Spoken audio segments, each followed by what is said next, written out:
All right, welcome, boys and girls, to another episode of the IDP Plus podcast, and we are on to week 3.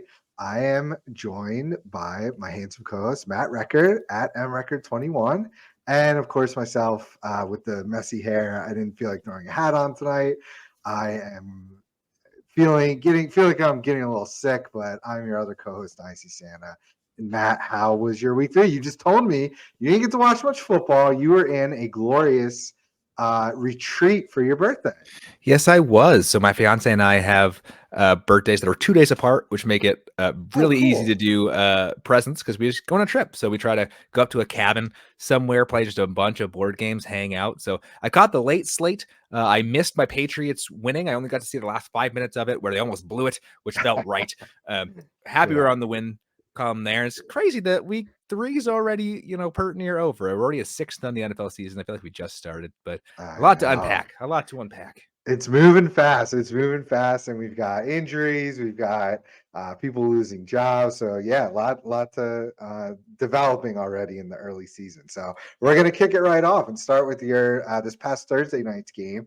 The Giants got handled pretty easily by the 49ers. So if we look at these snap counts, you see the 100% snaps were only 50. So what does that usually tell us? Usually tells us bad games from our studs, good games from guys coming out of nowhere. And we'll start with the top scorers. So we had Travarius Ward, IDP Invitational scoring 15 points. Nick Bosa comes in second with 12. Demador Lenoir with 11. Javon Hargrave with 11. Oren Burks was your top linebacker over Fred Warner and Dre Greenlaw with 11.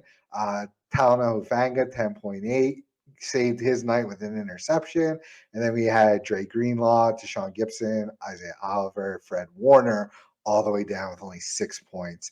And then a handful of the defensive linemen with a few tackles here and there. Drake Jackson, a big zero burger on 60% of the snaps. I feel like that's like some of the most snaps he played and comes away with nothing. But we did get our sack out of Nick Bosa. Would have liked a little bit more to go with it. Really not a lot that is jumping out here to me. How about you? No, it's a heckin' route, and it's hard to get a Mm-hmm. whole bunch of data from that. But the thing that's a little interesting to me is, Fred Warner still played 100% of the snaps, but only Mm-hmm. showed up with, what, two tackles, two combined tackles. Yeah. So not ideal there, but I don't know. All these players pretty much played like you kind of want them to. Like you said, I was disappointed in Hufanga's performance, but saved himself with an interception. Sometimes Mm-hmm. weeks like that happen. I think we know which players here were still playing. Like you're not going to be shying away from Bosa or Hargrave or Hufanga really, or even Warner really from anywhere. And no one really put up a really, really bad score on you or for you. So yeah, not much to learn, I don't think. Just a hecking route. The 49ers defense is still very good, and keep Right. on keeping on. Yeah, it's one of those just bad matchups. No running game from the Giants, and the passing game was also non-existent. So yeah, just a really good defense against a really bad offense. You would have liked to see maybe some more turnovers there. No forced fumbles and no fumble recovery, so that kind of stung. Only the one interception. Only 6 QB hits as a team. None from so Drake Jackson just totally disappeared. And like I said, Nick Bosa, finally got cooking and gave us his first sack of the season. So yeah, it just kind of is what it is when your 100% is only 50 snaps. You're gonna have odd games like this. So we flip over to the other team here, the Giants. Their 100% snaps was 83, so we definitely had some more opportunities for players. So we saw Micah McFadden be the top scorer, 23 points, 9 solos, 1 assist, 4 tackles for loss. So in our scoring, tackles for loss are worth 1 point each. That really boosted his score, along with solos being 2 points each. Bobby Okereke, 16 points on 6 solos, 3 assists, and a QB hit. So he's rushing the passer a little bit. Nice to see. Maybe we get some of those splash plays coming along in the season. Leonard Williams, 14 points. Xavier McKinney, 13. Dexter Lawrence, 11. Kayvon Thibodeau gave us a sack. So, I'm sure everybody's benched him after a very slow 2 weeks. And of course, he comes in on 87% of the snaps and gives us a sack with a solo tackle and 2 assists. Tackle for loss, QB hit, all those stacking stats led to only 10 points. But hey, better than if he wouldn't have given us a sack. As far as the secondary, Isaiah Simmons still stinks. If you didn't listen to us last week, it's still drop Isaiah Simmons in pretty much all formats. I would sell him even in Dynasty for a last round rookie pick at this point. I just want him off my team, get that juju out of here. Jason Pinnock played 100% of the snaps, only 5 total tackles. Could have been a better day for him, but hey, you're rolling him and Xavier McKinney at 100% of snaps out there pretty much every week in leagues that start at least 3, maybe 4 DBs. So, what do you got on the Giants, Matt? Yeah, I mean, this is, if you're watching on YouTube, which you are, if you are, like and subscribe to this video. We're probably IDP's fastest growing podcast. Probably. Because we started from little, but we're up there. We're super happy to have you here. Every like, every share, every comment is extremely helpful for the algorithm, and we love hearing from you guys. So do that. But if you're watching on YouTube, which you should be, you look at the players, their snap percentages, and who scored the most. Like, it's really nice. We talk about this all the time when you have a team that plays players a lot, so you feel some sort of safety in knowing they're going to actually be out there. You're not going to have like Christian Harris sort of situation with the Texans where he went from the 75-80% to like nothing, right? So we feel like we know this Giants defense. Yes, this game got out of hand.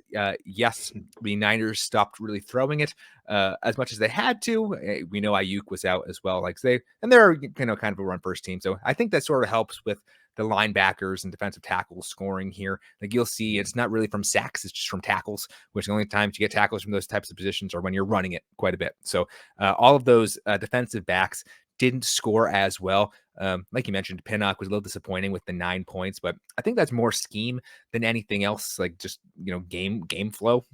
So any of those types of players, like McKinney still did pretty well, obviously, but the Pinnocks, the McKinneys, even the cornerbacks there, it's always matchup dependent, and we'll talk about some other games too where the cornerbacks didn't do so well just because of the teams they were playing. So it's always interesting to note. So the only thing that for me is Micah McFadden, like the linebacker 2 spot. We know Okereke is the guy there, did pretty well this game. But McFadden getting 72%, and then Isaiah Simmons going all the way down to 28%. Like, that's noteworthy. And a lot of these defenses, linebacker 2 spot, or the player that plays the second most snaps, has value.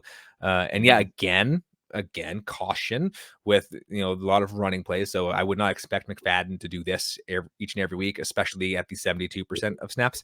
But if you're in a pinch, especially as just injuries are racking up into our bye weeks, McFadden's definitely a name to know.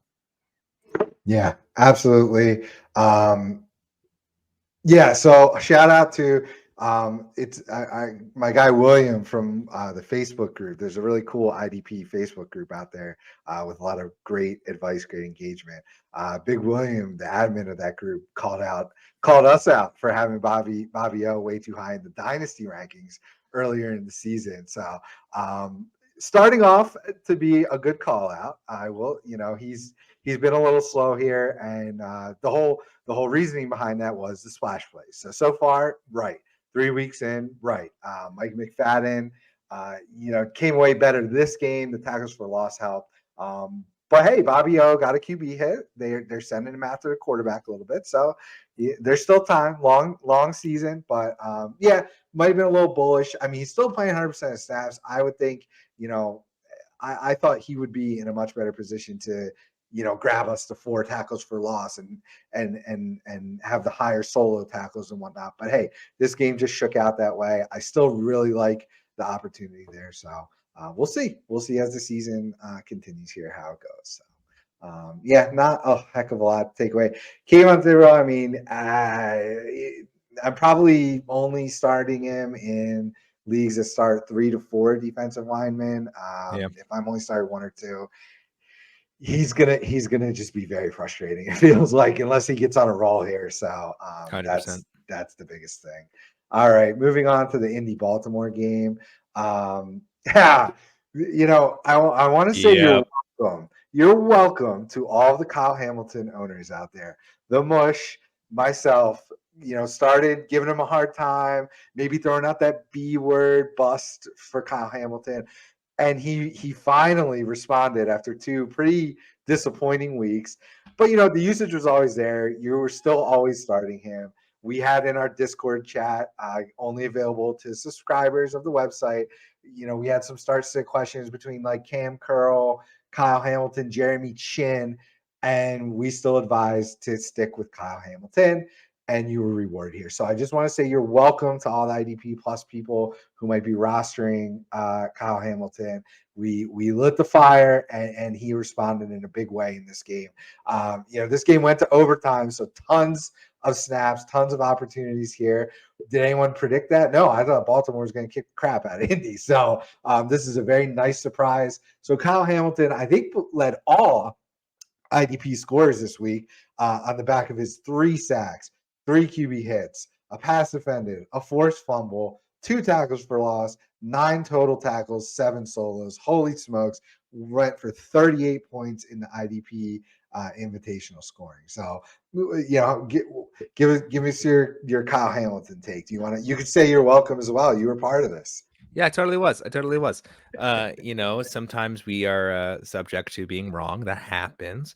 I will say we only have the data we have, right? So, he was getting the snaps, he just wasn't getting the usage, right? To really warrant, you know, being played in shallower leagues. So yeah, you're welcome. Kyle Hampton absolutely went off. Like, I mean, the thing is, we were so high on him. It was like his start was so disappointing. So I think we're gonna find, like with many players, like your Logan Wilsons or your Fred Warners, right? Granted, not this last game, that there's a healthy balance. Like he's gonna be fine. So roll him out there. What a game though. But I really want to talk about the rest of these players, like Brandon Stevens. Yeah. Excuse me. Holy 100% of smokes. snaps. We haven't said his name yet all year. Yeah. Really, any of these other safeties, Darryl Worley, Geno Stone. My brain is still in vacation mode. Was there an injury to a safety on the Marcus Ravens? Williams. Yeah, he's still Okay. out.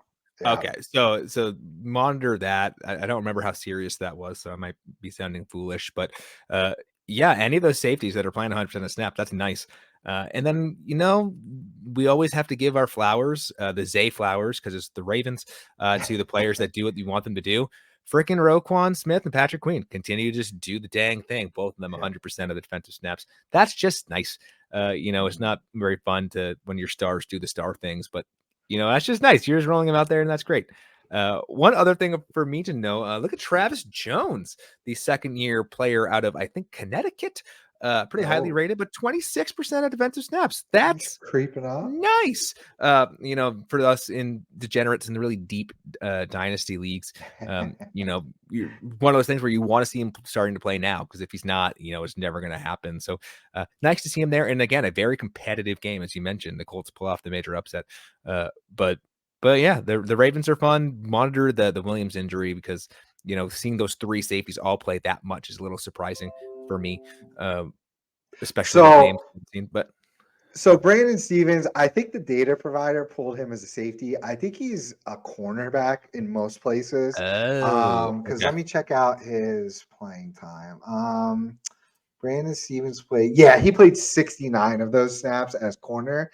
Nice. Nice. 10 in the box as well. So yeah, I think for whatever reason he was pulled in as a safety, but he's really a corner. So it was really Worley, Stone, and Hamilton Okay, that makes some playing more as sense. safety. And Kyle Hamilton, I think a big reason he had this game, 59% of his snaps as the slot corner. So really not even playing a safety role there much at all this week. So I think they said, you know what, we need to change this up and get him more involved, and threw him in the slot here.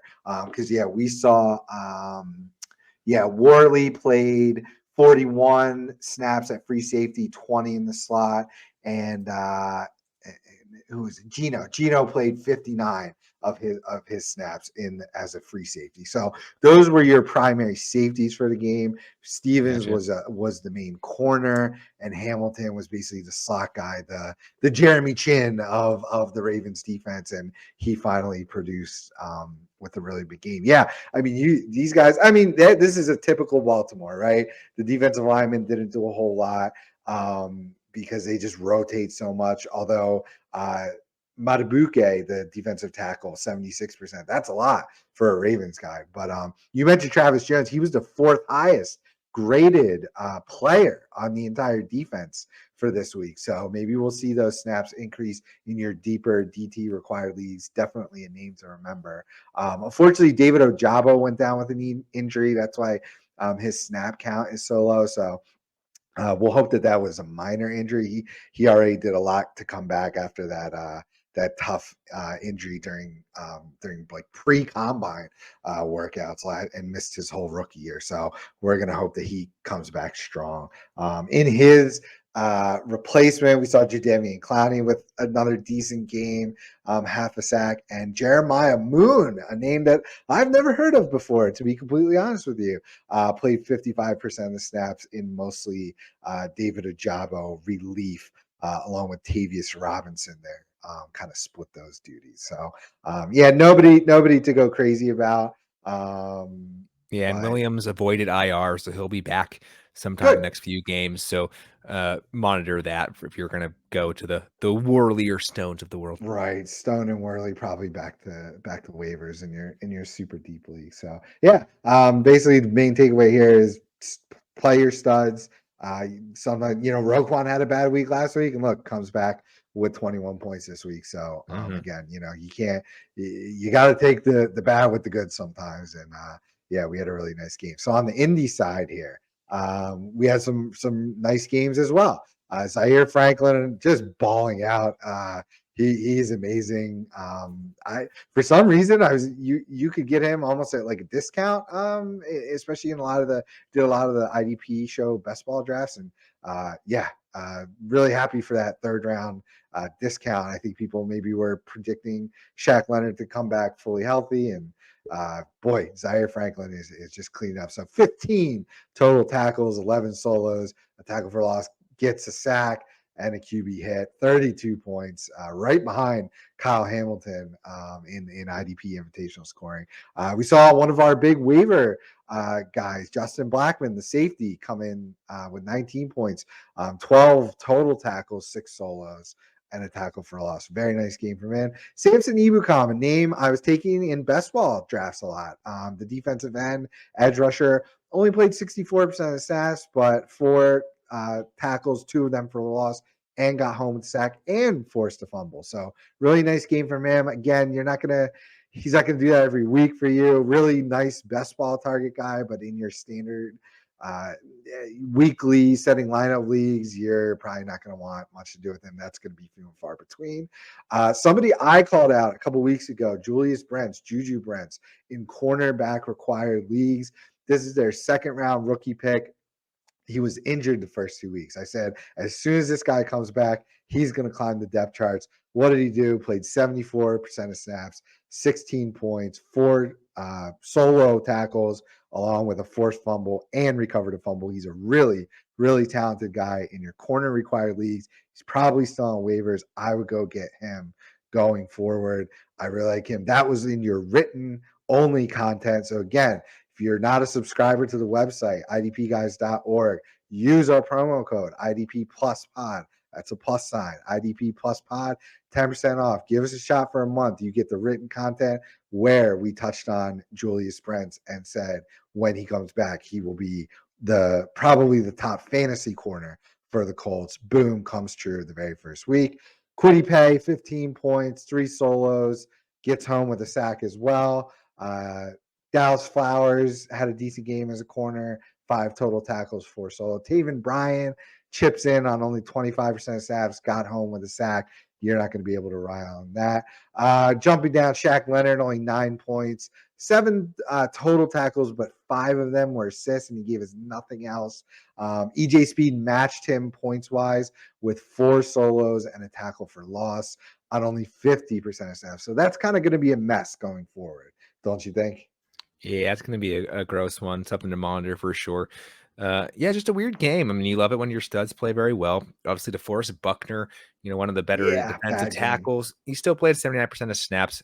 only ended up with 1 tackle and 1 assist. The usage is there, so sometimes it just happens, right? We always say it each and every week. Sometimes you have bad weeks, and he's one that you're definitely in DT required leagues. You're rolling out kind of regardless of who they're playing. Although next week the Colts are playing the Rams. It actually might be a pretty good week to be playing him. Yeah. So yeah, I think you nailed it. There's not a whole lot really to unpack here on this Colts team. Not a whole lot of waiver wire pickups other than Juju Brents as that cornerback, as you sort of mentioned.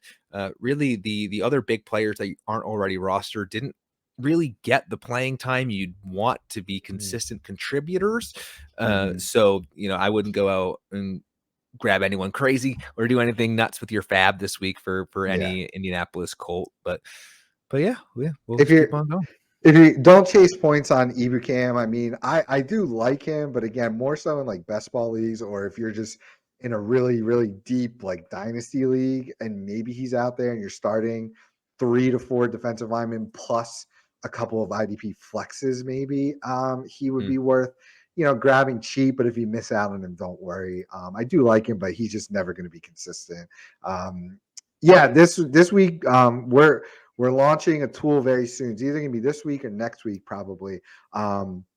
Fantasy points against by position. So you could use this tool, become a subscriber. You'll be able to see that Baltimore was lower on giving points to defensive tackles. So it's going to be tough. You're never really going to sit a stud like DeForest Buckner, but probably temper your expectations and maybe you take a shot on a higher ceiling guy in another position because, maybe I'm not going to get a monster game out of DeForest Buckner this week. So maybe I, roll the dice on a guy with a higher ceiling with a better points against by position. So keep your eyes peeled for that tool that's coming very, very soon to subscribers only.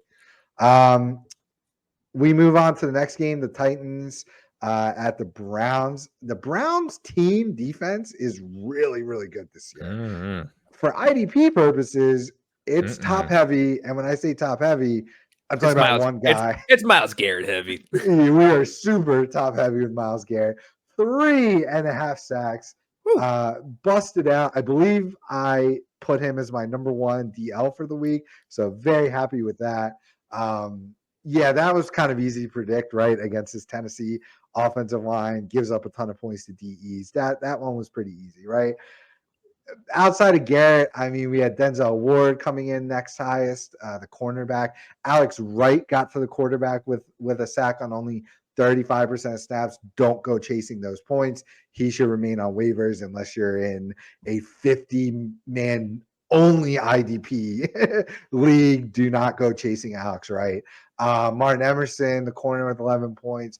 Again, the linebackers here are not great for IDP purposes. No one is playing over 80% of snaps, so you can't trust any of them. JOK, Jeremiah Owusu-Kamara, 6 total tackles, 4 solos, tackle for a loss, decent enough game.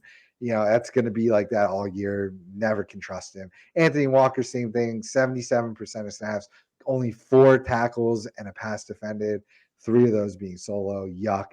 My guy, Ogbania Okonkwo, 56% of snaps, did get half of a sack and a tackle for loss. He's basically a sack or bust guy. I really do like him.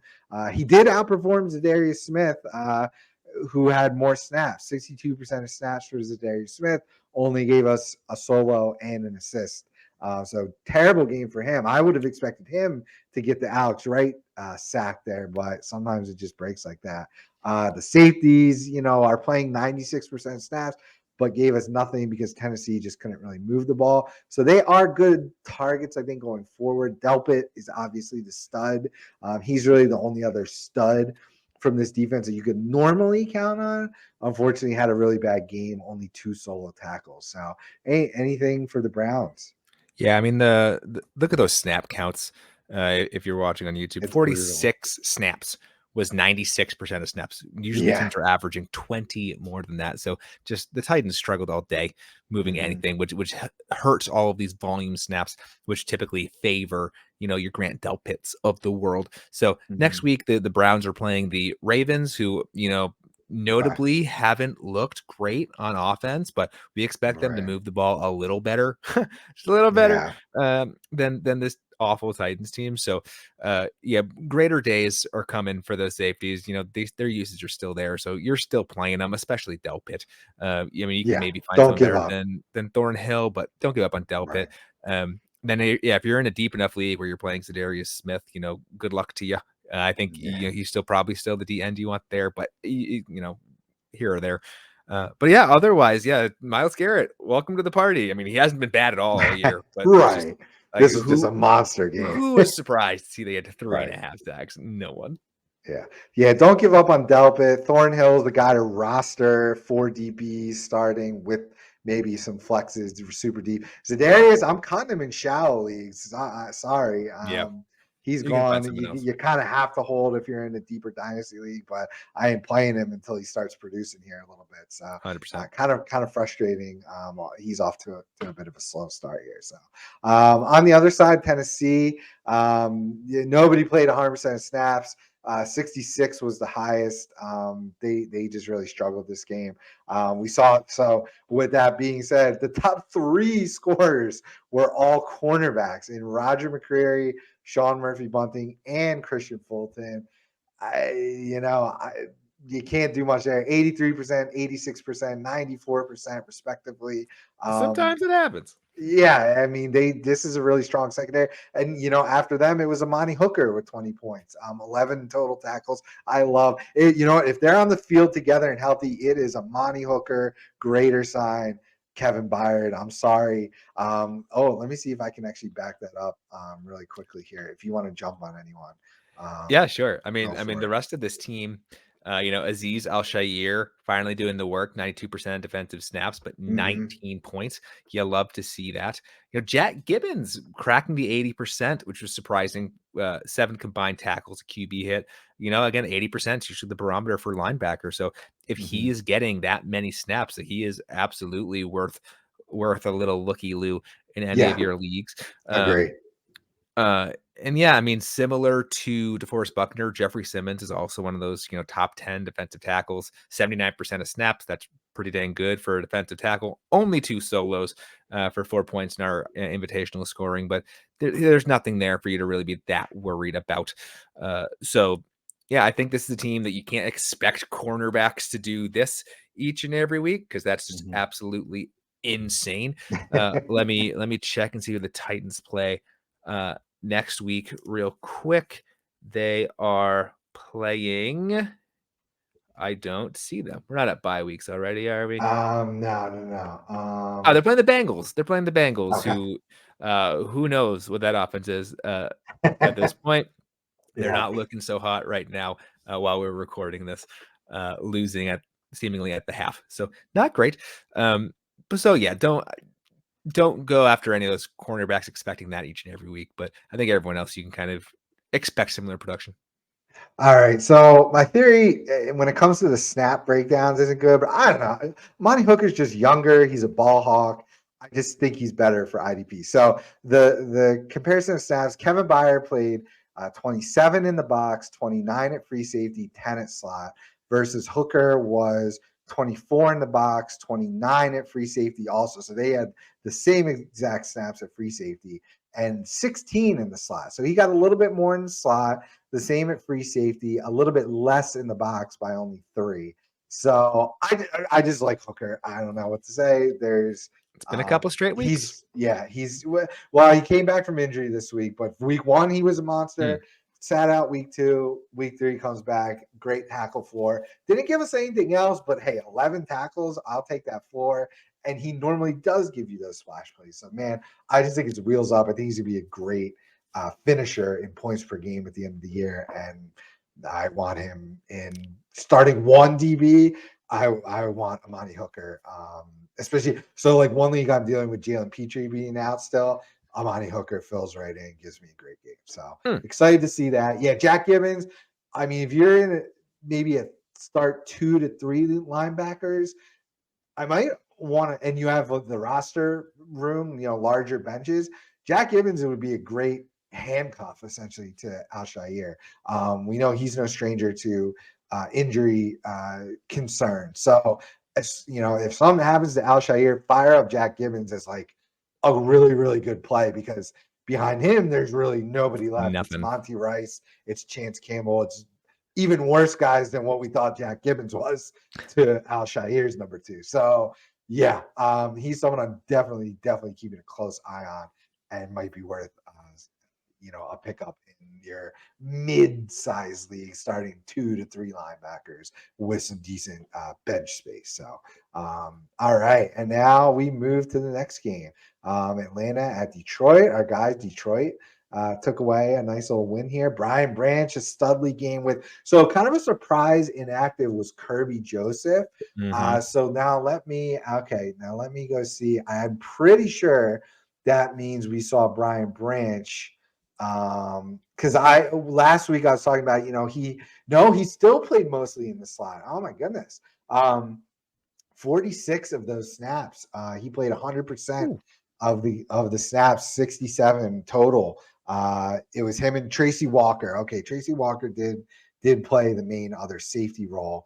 But yeah, Branch still saw 46 in the slot, which was, against Atlanta, this is kind of a surprise. I think Atlanta just being down the whole game and not being able to get much going in their run game. So this was a pleasant surprise for those who kind of faded the matchup play. Because if we were doing matchup plays, this was not a good start for Brian Branch. Like, you would be very nervous starting him. But he gives us 11 solos, all of his tackles solos, 11, 3 of them tackles for loss, and 2 passes defended. So a really nice surprise game there. Aiden Hutchinson comes along and finally breaks out with 27 points, had 2 sacks driving that score. Jerry Jacobs as a corner, 7 solos, very nice for a corner. Jack Campbell, only 57% of snaps, but hey, That he got a number's sack. going up is It's the ticking thing. up. Which Thank is God. what we've been warning y'all about the entire time, especially with these highly drafted rookies on the defense. They're gonna get their time. Like, we saw Drew Sanders show up on the stat sheet. We haven't gotten to the Denver Broncos yet, but it's like, yeah, these highly drafted rookies, that aren't cornerbacks that automatically get thrown out there. Like, they take some time to get their play time, but once they get their play time, they're going to be great. So yeah, obviously only the 5 combined tackles for Campbell, but 57% of snaps. He's not quite to the point that we feel super confident rolling him out there, but that number is going up, which is everything that we've been monitoring. So you'll love to see it. Yeah, I'm happy that he got a sack, which is kind of surprising because he wasn't known for doing that in college. And yeah, he got home on his only 1 pressure. So although this was nice, keep him on your bench right now, because he was only sent after the quarterback 1 time, happened to convert it in a sack.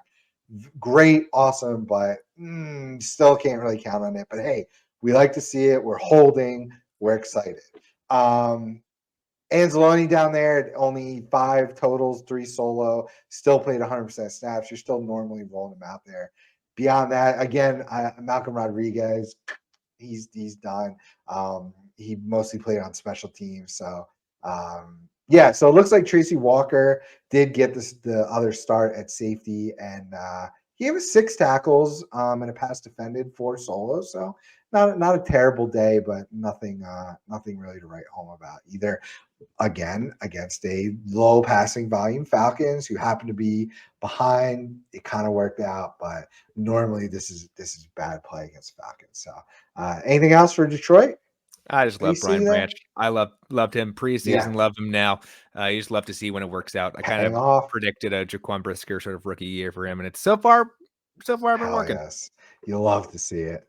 On the Atlanta side, we had Jesse Bates after a down week and a monster week 1 come back with pretty much another monster week. 11 total tackles, 100% of the snaps, 6 of them solo, and got another interception this week. So love to see that. Kay Nells with a very solid game, 10 total tackles, 5 of them solo, 1 for a loss. Troy Anderson right behind him. Kind of eased along after missing the game last week. Only played 90% of snaps. Also played 22% or 6 snaps on special teams and chipped in with a tackle there. 9 total tackles, only 4 solo with nothing else. Trey Flowers, the cornerback, 4 solos and a pass defended. Richie Grant, a decent game. Yeah, he's kind of been disappointing this year. 100% snaps, but only 2 solo tackles, 4 assists. He did go after the quarterback with 2 QB hits, but did not convert any to a sack. Let's hope he starts getting home there if they're gonna be doing that. Beyond that, a big jumbled mess of defensive linemen and edge rushers, and not a whole lot worth talking about there that I see. How about you? No, I think the players that you would have been starting on this team, other than in deep best balls or really deep leagues, performed how you wanted them to perform, right? The Bates, Ellis, Anderson, Grants, AJ Terrell, even the players that are playing the majority of the snaps are on that defense performed where you'd want them to. And if you're starting anyone else, I don't know why you are, unless you're in Yeah, like a really deep league. So this is uh, another top heavy group. yeah, and you love to see them perform. So yeah, I think keep rolling them out and hope that continues. Next week the Falcons are playing the Jaguars, so a pretty balanced team there, maybe a little leaning more on the pass heavy. So I think this Yeah. kind of order of performances will probably be about right. I left Jeff Okuda on there just to show he only played 16% of snaps. So if you were hanging on to him in a CB Yeah, required league, cut them. cut. See ya. All right. Our next game was New Orleans at Green Bay. This was a hell of a game. The Packers came back and on the back of Rashawn Gary, 3 sacks and only 38% of the snaps. We were talking pre-show. He's back. But You know, he's been back. I feel like every week he's just performing really well on such a limited snap count. Again, this yeah, snap count is the highest that he's had, so they're right. easing him back in. And the Packers won, and he's performing. So I mean, if you're the Packers, yeah, you'll keep doing this, right? Like, why rush him back when he keeps getting Mm-mm. 3 sacks on only 23 opportunities? Like, that's Yeah, insane. But he's a stash right now because you can already almost play him, which means he's he's useless next week. So don't do it yeah. next week. But he's already like borderline, like you don't even care about the snap percentage. He's just doing it. That being said, you should probably leave him on the bench. But once he starts getting up to like, 60, 65, 70% of snaps that we'd expect him to get, Right. he's a certified stud. He's kind of a luxury start, right? Like Yeah. if you're Studley everywhere else, if you can take the risk, as like a flex. Like if you're starting 11, and you're deep your guys are you've got studs everywhere else. I would throw him in there for the ceiling, but shallower leagues, yeah, he's kind of just a hold. Yeah, this is such a juxtaposition between the production versus the snap. So it's really tough to have a strong piece of advice to take away here, other than like you just said, probably a bench until we see those snaps. I would give it till over 50. Once he hits 50, I think it's wheels up. But until we see it at 50, it's going to be very Agreed. matchup dependent. We know New Orleans has been struggling with their offensive line, so that's got a lot into it. So it's really going to be a matchup play, I think, until we hit 50%. Um, Outside of him, we saw Rudy. The safeties are doing really well this week. Rudy Ford and Darnell Savage both 6 solos, 1 assist each, and Ford had 2 pass deflections. So that's very nice. Kenny Clark comes away with a sack. I knew one of them. I went and picked up Devontae Wyatt in a couple of leagues because I knew Yeah. one of them was going to get home. Of course, I picked the wrong one. Typical for Mush Steve. But Kenny Clark gets home. Devontae, but they both play. So Clark 84% of the snaps. Devontae Wyatt only 44%, so that's kind of disappointing. I thought he would see a lot more of the field in this game, especially how tight this game was. I'm surprised he didn't play more. Unfortunately, we lost Devondre Campbell to an injury, so only 18% of snaps. Keep your eyes peeled. It looks like Isaiah McDuffie was the replacement at 61%. Quay Walker came back down to earth. 7 total tackles, but only 3 of them solos and nothing else. I can't really explain that one. Just sometimes, and again, you got to take the bad with the good, right? It's So a I don't it's a see a whole fine lot. Yeah, floor. It's a right. fine Oh, floor of for course. for for someone at that tier. I mean, he was around the ball for 7 tackles, like I'm just being a 61 total spoiled brat. Yeah, I know you want them to be, great all the time. But yeah, I mean, no reason to worry about Quay Walker there. He did not lose you this week, Yeah, exactly. presumably. Yeah, just as we saw sort of Jack Campbell's playtime go up. Mhm. Lucas Van Ness only played 20% of snaps in this one. So the rookie Mhm. watch there pointing down, probably maybe matchup dependent. Hard to say. This is a close game. You can see a lot of the Packer players that the starters, other than people that got hurt, were playing really high up there. So, Mhm. be more patient or be patient with Lucas Van Ness. Pretty much not worthy of any rostering on any redraft league at this point. Yeah, up next, the Packers are playing the Lions, the high flying Lions. Again, Alright. they have a pretty balanced attack, I would say. Yeah. So I think if not a little more run heavy than this Saints team without Kamara, who should come back next week, all things considered. Mhm. So I would expect the linebackers to be a little more involved. If we're into streaming, Isaiah McDuffie seems to be the guy. Monitor Devondre Campbell in his injury. But I wouldn't trust many people other than your walkers and maybe that's it. Yeah, there's a lot, Yeah. lot, lot of variance on this Packer team each week.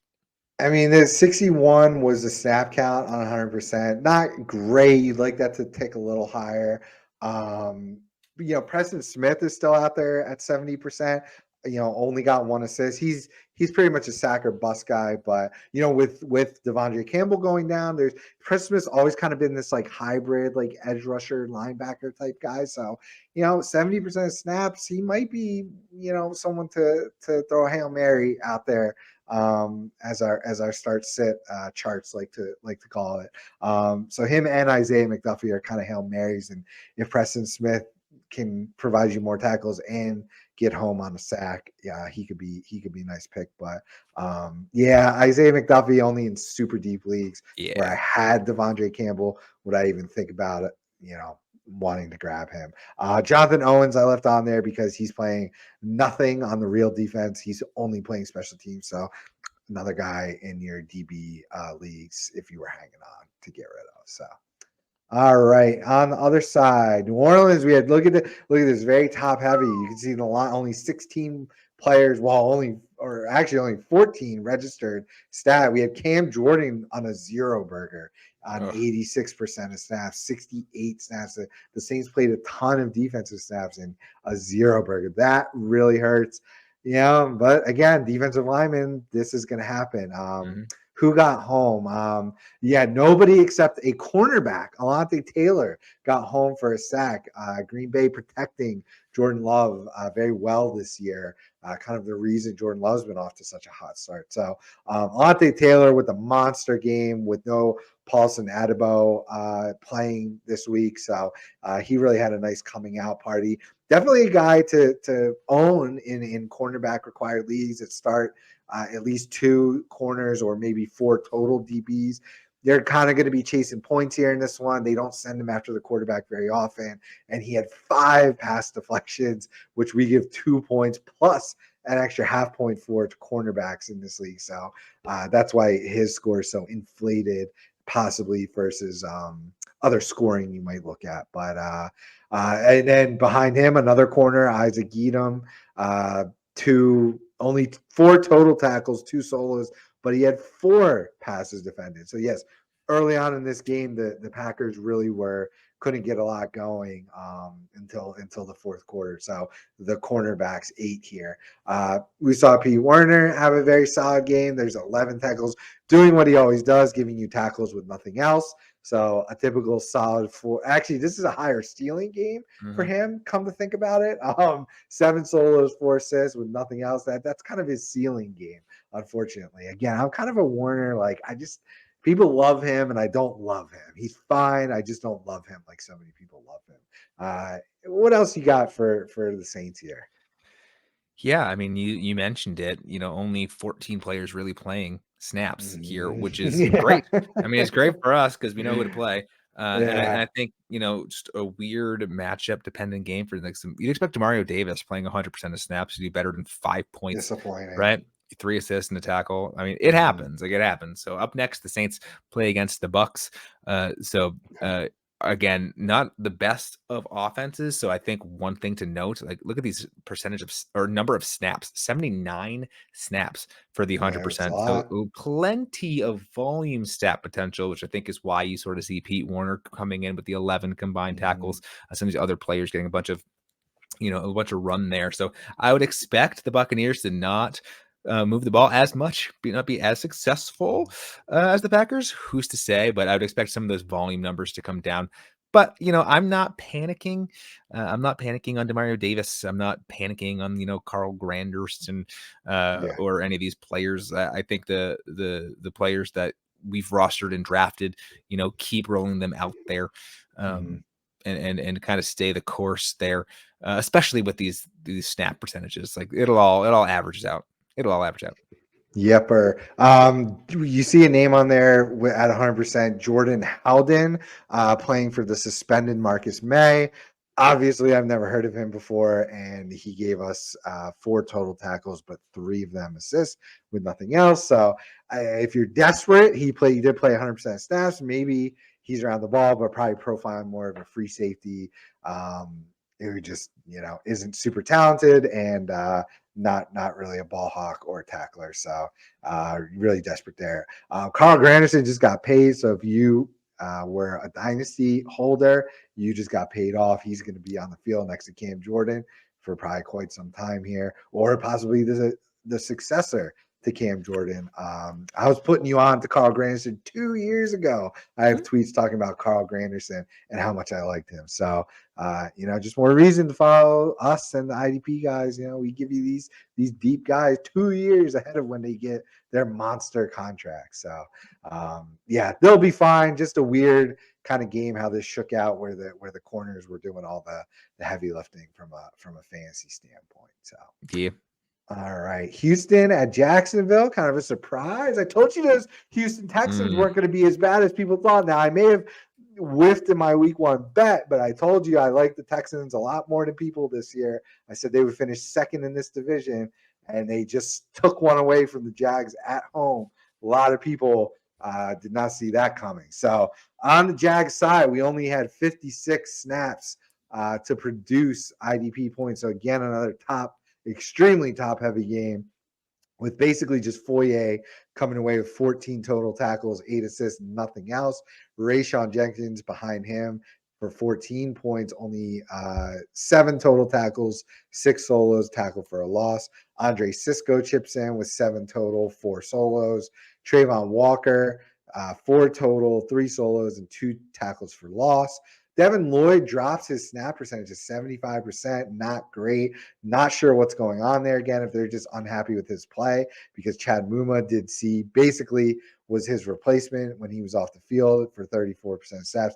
Neither of them did much with their opportunities in this game. I think Houston was kind of just passing all over them and scoring all over them. So this is why we see the score breakdowns here. Not a lot of defensive snaps to begin with. They were scoring a lot. So that equals not a lot to talk about here, except for the Devin Lloyd dropping snaps, and hopefully that was just game script dependent. But if you Josh Allen, a stinky game, coming off a missed in week 2 due to injury, so maybe only 70% of snaps there, maybe bringing him along slowly. Did hit the quarterback 3 times, but didn't get home. So, and what else you got for Jacksonville? Yeah, just disappointing day all around Mm-hmm. for the Jaguars. I mean, obviously Foyer's getting his with his 22 points, which you love to see. And Mm-hmm. then, yeah, I mean, the only thing really, like you said, to monitor is that Devin Lloyd snap percentage. As you mentioned before, I wasn't able to watch many games, so I don't know if that was injury related or if it was game script. But we saw this in the middle of the year last year, where all of a sudden Chad Mm-hmm. Muma came out of nowhere and vultured a lot of his snaps, which obviously limits upside in a volume dependent spot such as linebacker. So definitely something to monitor.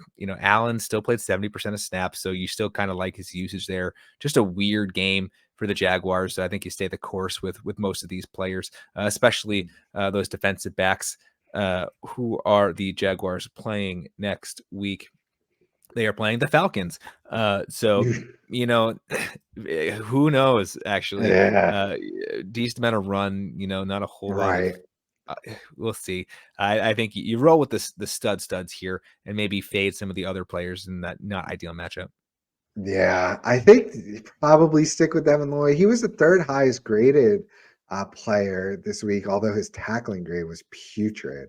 Um, so yeah, I'm assuming it was performance based, but against Atlanta they might need him.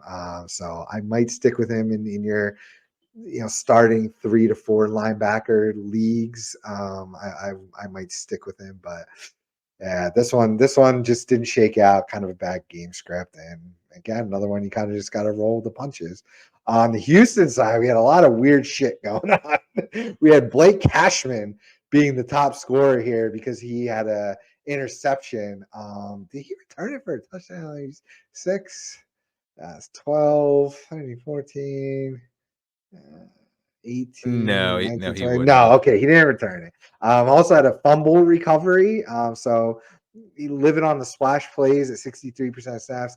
Denzel Perryman missed this game. We would have expected Henry 2 to, although he did play 95% of snaps, gave us 10 total tackles, 6 solos, and a pass advantage. So a very solid game for 202. But yeah, Cashman comes out of nowhere at 63%. That which means Christian Harris at 62% and only 3 solos, nothing else. I mean, he's dead. He's cuttable. In Dynasty, I get what you can. It's not looking good. Again, this was a new regime. Didn't draft him. He's got putrid grades. I think he's just not very good. And not an NFL caliber player at this point. Jimmy Ward was back healthy, played 95% of snaps, 8 total tackles, 5 solos, nothing else. But the snaps are there. So while Petrie's out, Ward is the new guy to pivot to. Steven Nelson chipped in with 4 solos and a pass defended, decent score. Well, Anderson, 2 QB hits. Hopefully your league rewards them properly to go along with 3 solos and an assist. He'll get his 60% of snaps. Keep rolling with Will Anderson. He's gonna continue to work on his rookie year here. I'm not terribly worried. Eric Murray, the other safety, 95% snaps, gave us 3 solos and 2 assists. So other than the linebacking situation, there's not a lot to take away here. Jonathan Greener continues to be sack or bust. People loved him in week 1, and now he's been giving you 2 duds in a row, 3 solos and nothing else. I'm not a big Greener guy. So yeah, anything for Houston? No, I think the 2020. I'm just going with that. Yeah, he's the linebacker to own, as you said. Harris is Dunzo beans, Yeah, especially with Cashman getting yeah, one more snap so than him, annoying. with Perriman being out, which like is what it is. We've learned, we move on. That's fantasy football, baby. Reports are that Jalen Petrie is back next week. For Love those it. who are expected to play. So fade some of these other safeties. Uh, Yeah, because as we know, when Petrie's out there, he's the guy that you want out there. it'll be Petrie and Ward.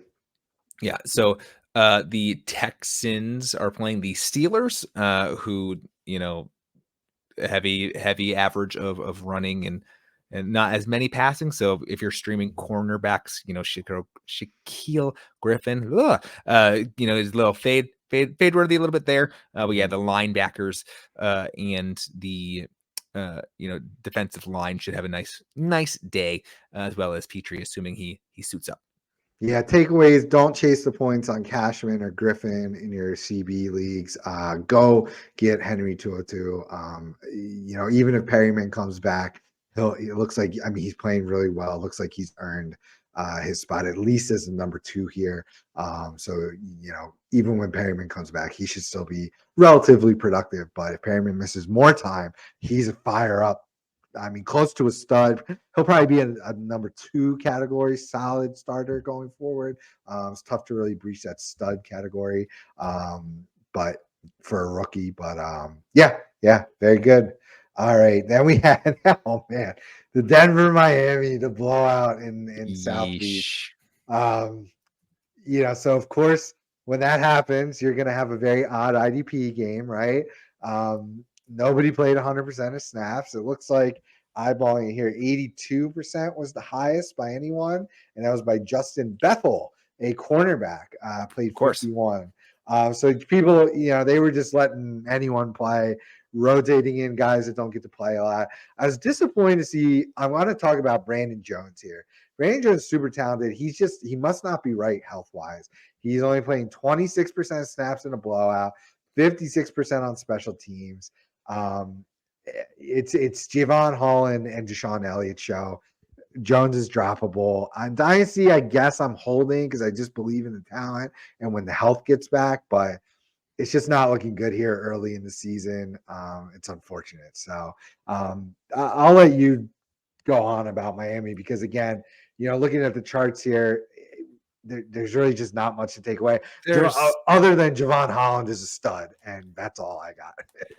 Yeah, which he is, and you are correct. But I think to your point, like no one had to play is the thing, right? So like Jalen Yeah. Phillips, obviously a huge dud of a game, only 1 point, Yes. only played 47% of snaps. Injury. Granted, he was injured a couple of weeks ago, right? Didn't play last week. So this is like the perfect spot for him NFL wise, where it's like, okay, cool. You played a little bit in the first quarter, second quarter, and then we can bench you because we are Yeah. already winning 50-0. Well, and So he got busted up earlier in the game too, we did. unfortunately. Yeah, Ah, that's man. mostly so. Of course, then you had the ball, and on top of it, they weren't going to rush him back. So yeah, he definitely lost some people some weeks. I think, Yeah, unfortunately. that one's unfortunate. Ah, Yeah, man. we just Okay. gotta watch his Yeah, stats so going watch that. forward. Obviously, when he plays, he's worth it. He's day to day right now. Okay, Yeah, but no, otherwise, there's not a whole lot to learn here. Like the linebackers, the percentages kind of still played out the way you'd expect them to. Obviously, still with more limited snaps for some of these folks. So I, you know which players to play from there. I don't know if we learned anything. It was nice seeing Bradley Chubb, I guess, get 68% of snaps, but again, in a blowout, it could just be he was just getting more run out there because yeah. I don't know, because you The yeah. the Dolphins as a team hit the quarterback 12 times, and one person got a sack, and it was Emmanuel Ogba on just 37% of snaps. He also got an interception, so he's the second highest scorer here. Do not go chasing that. Unfortunately, yeah, the linebacker situation, it's tough to take away anything. David Long outproduced Jerome Baker on less snaps, but again, did they pull him earlier because they like him more? It's still kind of a wait and see thing with David Long. Jerome Baker continues to be very frustrating and lumpy with his production. Christian Wilkins did okay, only 3 assists, but 3 QB hits and a pass defended. And then other than that, there's really not much. Oh, Andrew Van Ginkel is a name that people like. He's kind of this he's been playing what was his? Let me pull up his alignments. He's been messing with a lot of the IDP production lately because he's just all right, he got 16 snaps on the defensive line, 8 in the box, 6 in the slot. So he's kind of another one of these he's kind of like Preston Smith for the Mm. Dolphins. But he's only plays when Jalen Phillips is out or if Bradley Chubb needs a rest. So the whole linebacker thing with Van Ginkel thrown in is really frustrating, and you kind of don't want anything to do with any of them because it's going to be completely random who produces until someone goes down with an injury. This is going to be bad and annoying going forward. So 100%. yeah, Dolphins have a really fun matchup against the Bills next week. nice. So another quarterback though, and Josh Allen that is tough to get down. So Yeah. probably expect a bunch of QB hits. Hopefully you get benefits for that. Probably not a whole lot of sacks. But that should be a fun game. Yeah. All right. Now we're going to flick over to Denver. We lost Josie Jewell to an injury, only 26% of the snaps. He was off to a decent start with 4 total tackles, 2 solos. But yeah, and then we saw Drew Sanders come in at 60% of the snaps to provide us with a whopping 1 assisted tackle and Heck nothing yeah. else. Super, super disappointing. Alex Singleton, for the way this game shook out, you would have expected him to step up. I mean, he had a decent enough game, but on 89% of the snaps, only 5 solos. He did have 4 assists and 1 tackle for loss and nothing else. So you see the name at the top is a safety that I've never heard of. Mhm. Delarin Turner Yell somehow played 100% of the set. Oh, I think he should be a corner. The system pulled him in as a safety. Yeah, he should be a corner, and he was busy. I think against on also special teams. He gave us 13 total tackles. No, he's listed as a free safety, so that's weird with Kareem Jackson playing So 100%. Oh, 100%. Justin Simmons must have been out. Did I miss that? Yeah, I must have missed Justin Simmons didn't play. Oh, interesting. So yeah, it looks like this Turner Yell took Yeah, ruled over. ruled out. Yep. Yeah, damn, that's crazy. I didn't realize that. I He guess would have because I'm not a stopped big a touchdown. yeah, I'm not a big Justin Simmons guy, but it looks like there's our replacement, Delrin Turner Yell. I would have gone with Kareem Jackson, who had a decent enough game, 7 total tackles, 4 solos, nothing else. Yeah, we had nothing as far as splash plays on this. No sacks, no picks, no fumbles, no nothing. Zach Allen finally gave us a decent game. If he's DT required, he finally paid off for you. 7 total tackles, but only 3 solo, but 2 tackles for loss. If they are rewarded at least with 1 point each, he gave you a decent game. So I don't know. Again, in a blowout, these are going to be tough. Jonathan Cooper, if you chase those points, you were pretty disappointed with. I mean, I guess it's a good tackle for it, but nobody got to the quarterback. So really, really bad game. Biggest thing for me is Drew Sanders. Really disappointed that he didn't give us more than 1 assist. Yeah. Yeah. Yeah. Granted, there wasn't much tackling happening in this game. Nope. So many 70-yard freaking rushing touchdowns. Uh, so looking forward, because not much to learn from this one, just a big old Yeah. snooze fest. But the Broncos have the advantageous matchup against the Bears, a very turnover-prone Bears team. Likes to run quite a bit. So monitor like this. This screams one of those games where Singleton or Jewel has like 20 tackles out of nowhere. One of those ones. So if you have Singleton, obviously throw him in there as you probably already were. If Jewel does not play, monitor that injury. I think if not now, Drew Sanders. I don't It know. looks like he's the replacement. Yeah. He is the time. So if you're really deep trying to stream, that's definitely there. Obviously the Bears don't have the best throwing attacks, so those cornerbacks and even the safeties, I don't trust. I wouldn't trust them too much next week. Yeah, obviously the Bears got dismantled by the Chiefs, which we'll talk about in a little bit, but. Yeah, not a whole lot to learn. The players we expect to play a whole bunch are. I think just this matchup was bad for them, and again, the Bears team should offer some opportunities for some bounce backs. So Excellent. Our next game was the Chargers at the Vikings, another very good close game. So we expected some good IDP production, and we were a little top heavy again. So on the Minnesota side, it was 66 available snaps. Byron Murphy comes away as the top scorer, 10 total tackles, 9 solo, 2 passes defended, followed by another corner in our scoring with the bonuses. Caleb Evans, 91% of snaps, 11 total tackles, 7 solos, and a forced fumble. Jordan Hicks continued playing 100% of snaps. The tackle department was a little light this game at 6 and only 5 solos, but he did force a fumble and recover a fumble. So he kind of saved his day there. Same with Daniil Hunter, 92% of snaps, what we come to expect from him. Tackles were kind of light at 4, 3 solos, but 2 for a loss. And of course, he got home for a sack and forced a fumble. So saved his day there with the sack and the fumble. Cameron Bynum, if you're looking for a tackle for safety who plays 100% of snaps, it's Bynum over Harrison Smith. We called that last week. 6 total tackles, 5 solo, and a tackle for loss, and a pass defended. So he's all over the place. Harrison Smith, 4 total tackles, only 2 solo, and he happened to force a fumble. Kind of saved his day there with that. But you want Cameron Bynum, and honestly, I'll drop Harrison Smith for Cameron Bynum in most leagues. My guy, Josh Metellus, playing 95% of snaps, could have given us a better day. 5 total tackles, only 2 solo with a QB hit, but I love him. Kind of a Swiss Army knife there. Ivan Pace kind of dipped back down in snaps, just game script, I think. Only 4 total tackles, 2 solo, and a QB hit. So not the production we were looking for.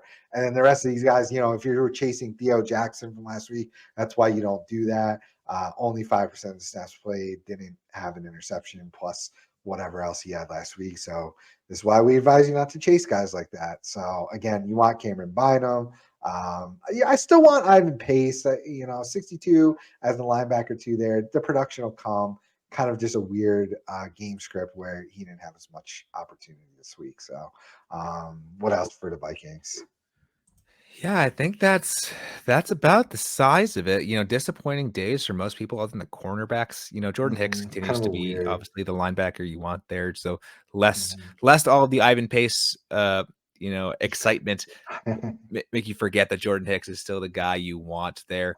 Um, yeah, I think you nailed this game. Just weird production. Again, the people that you want to see the field a whole bunch were there. They just didn't make a whole lot of plays. I expect DJ Wonnum to do better than 3 points on 89% of tackles. But again, oddities happen on that defensive line. Looking forward, we have I guess I meant to say this in the last game, a Broncos Bears game where someone has to win. That's 2 0-3 teams. We have Vikings Panthers next week. Someone has to win. There Yeah. will be 2 fewer 0-3 teams next week. Yeah, with the Oh, Panthers, no matter who they have at quarterback, there are opportunities there for some splash plays absolutely. for sure. So I think that the players here on the Vikings, I feel like I've been saying that a whole bunch, but it's week 3. This is about the time to say it. The players that are playing all these snaps, you just got to trust they're going to turn it around. Mhm. So I think roll out the people you'd normally be rolling out on this Vikings team next Yeah, week. except it feels like Harrison Smith, the age is catching up to him, and the Yeah. production just isn't there. The thing about DJ Wanham is he stinks, so he can play all the snaps, but he's awful, and you don't want anything to do with Well, there you him. have it. He just stinks. Yeah, Harrison Smith is pretty much splitting the free safety time with Cameron Bynum, so that's why maybe his production is down a little bit. Josh Patel the third highest graded player in this game, right behind Hicks and Daniil Hunter. So that's my guy. That's my guy. Deeper leagues, I know the production's it'll come. I think it's going to come. He played 28 slot snaps, 0 free safety, 16 in the box, and 17 on the defensive. 18 on the defensive line. That sweet spot where we want our Dang. guys, the defensive line and the box and the slide. He's getting all these important stats. The production will come. Give me Cameron Bynum and Josh Metellus over old man Harrison Smith going forward. I don't know if that's a hot take or not, but maybe to some people it is. But I like both of them in your DB leagues here. So, all right, yeah. Thanks to a historic day from Keenan Allen, all the corners were really busy in Yeah, this game. unreal. So. On the Chargers side, no Eric Hendricks again, so we saw Kenneth Murray play 100% of snaps and turn in another good game. So this is, he's finally cashing in on some opportunity here. 9 total tackles, 8 solo, tackle for a loss, got an interception along with the pass defended there. So really had a nice day there. The corners were busy. Michael Davis, Asante Samuel, both 100% players, gave us some really high tackle floors with our bonuses. That's why they're up there. Also defended 3 passes between them. So very good game. All right, the rookie, Tuli, I'm going to give it a shot. Tui Pulotu, Nailed it. kind of a hybrid edge rusher linebacker. Played 77% of snaps. So waiver wire pickup right there. Get him. He's playing the snaps. He's playing only 2 less snaps than Khalil Mack. So I think old man Mack, Father Time might be catching up with him, and they're handing the keys to the young rookie who was a 2nd-round draft pick. So he gave us 4 solos, a tackle for a loss, got home and got a sack. 4 QB hits, led the whole team in QB hits. So he is getting to the quarterback and giving you a nice little tackle for an edge rusher. So I was really high and aggressive on him in my rookie rankings, looking to become true. Week 1 wasn't there, but these past 2 weeks, playing a ton of snaps and giving us the production. Go get him. And, as long as you're starting 2 to 3 defensive linemen, maybe a couple flexes, you want him on your team going forward. Alohi Gilman, a decent game, 5 total tackles, 3 solos, 1 pass defended, 1 forced fumble, and a fumble recovery. So doing big things, outproducing Derwin James a little bit here. Are we worried? Only Derwin 63% of stats. Did he get Derwin, I just looked it up. He got hurt. He okay. sat out the entire fourth quarter with seemingly a thigh injury. So Okay. Gilman's one of my big waiver wire targets because Yes. he still played 100% of snaps. He was already out there, already Mhm. doing a lot of great stuff. You know, with Derwin James being out there. But if Derwin James misses any time, which who knows, Gilman's already, like I said, kind of proven he can perform pretty well just by himself as your DB4 with DB3 upside.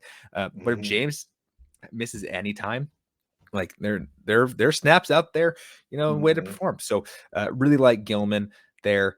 Bosa's 34% of snaps Mhm. was sort of known beforehand, Right. easing him He's back from an not healthy. injury. They're Mhm. saying that he's going to play more next week for whatever that means. Still 10 points on very limited snaps. Like he's still very good. It's hard to sit him even with Mhm. the minimum snaps. Uh, Yeah. but but He's a uh, tough one. but yeah, the Chargers next week play the Raiders, who actually have a pretty, you know, God, someone has to win that game too. Average balanced offense. They hammer Devontae Adams and Jacoby Myers. I don't know if you watched Yeah. that game the other day. So these cornerbacks, I think, are going to be nice streaming candidates Yeah. again. Like maybe Mhm. not as hammered as Keenan Allen was, right? Right.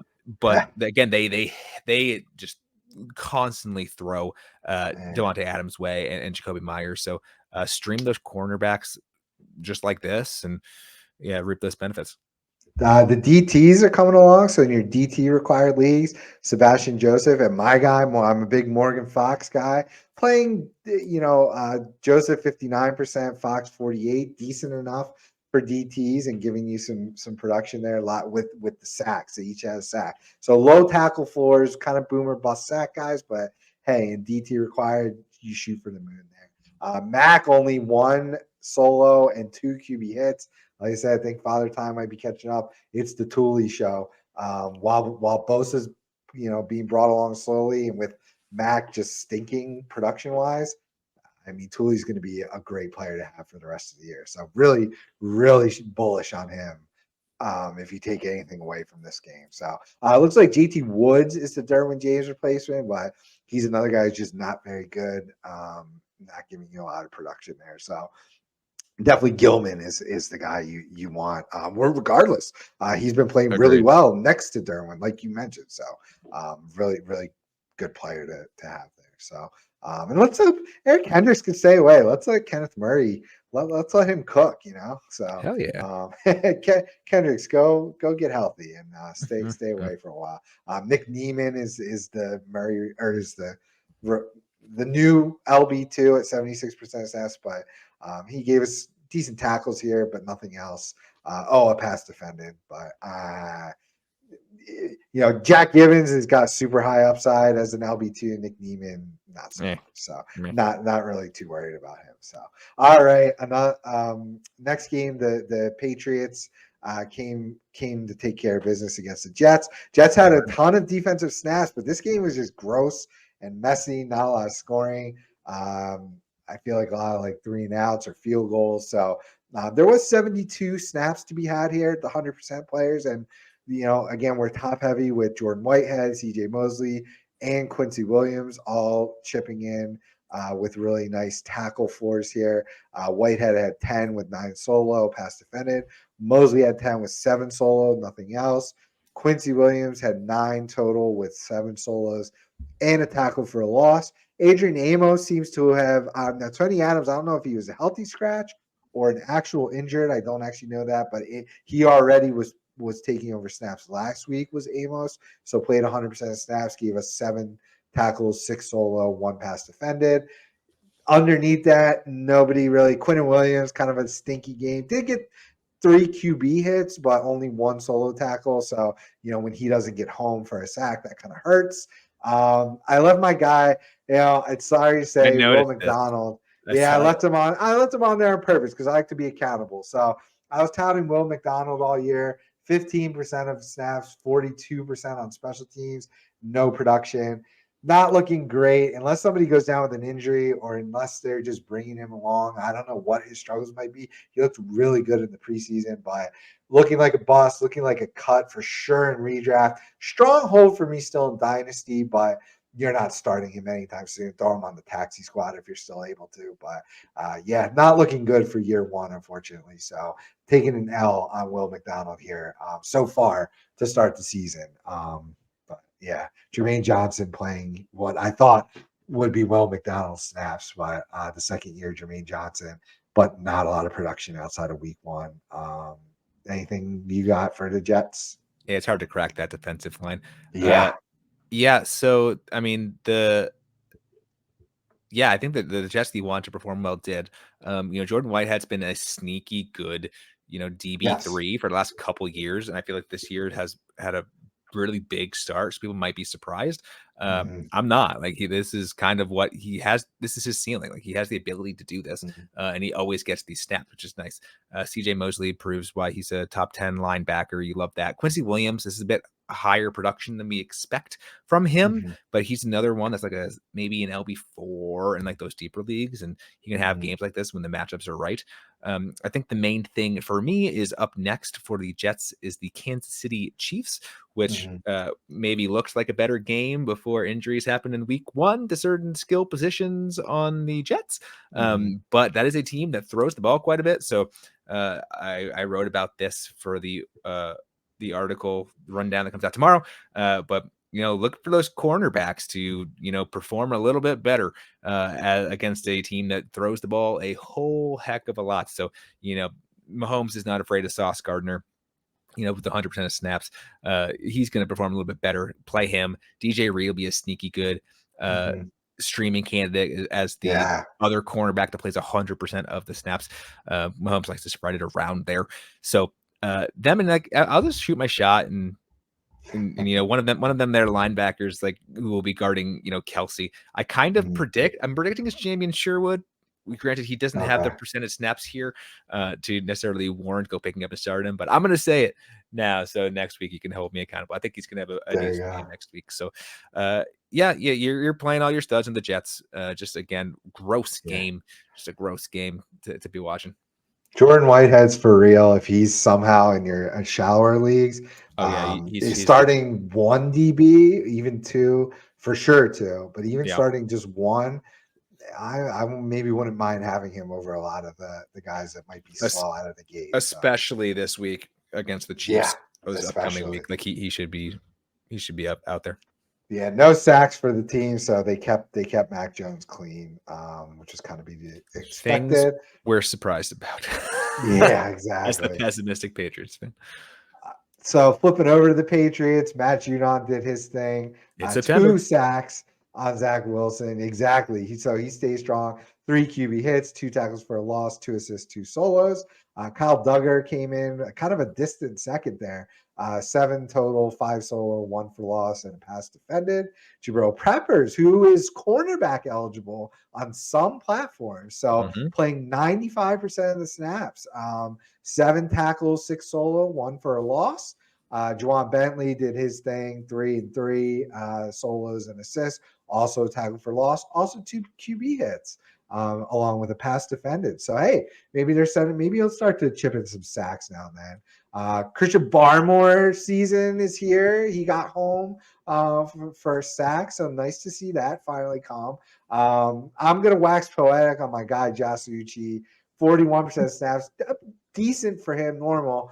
Only 1 solo tackle. Really disappointed with his slow start. Thought he would be way more involved in the pass rushing game plan, but he's just not getting home. We saw Anthony Jennings, who's kind of a similar type of player to Uchi, give us 5 tackles, 4 solo, tackle for loss, and a QB hit. Those are numbers I would expect Uchi to have, and he did it on only 30% of the snaps compared to 41. So this is your team. I'll let you get more in depth on it if you got anything to go in on there.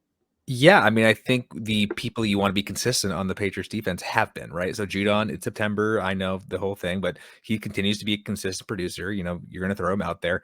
Duggar finally had a game where you're like, hey, there's some freaking production again. Yeah. I had a really slow start to the season with didn't make sense versus the play time and where he was lining up. He was still getting the advantageous spot. It was just a matter of time for him to actually produce. So you love that. I've been really on Jabril Peppers, the other Nice. guy who the other safety who's benefiting, or I said this, he benefits the most from Devin McCourty's retirement. So the fact that Mm, he scored 14 points, again, not really that surprising, especially against what you expect the Jets to do, which is run the ball a whole lot and not have Zach Wilson mess it up. So really like him.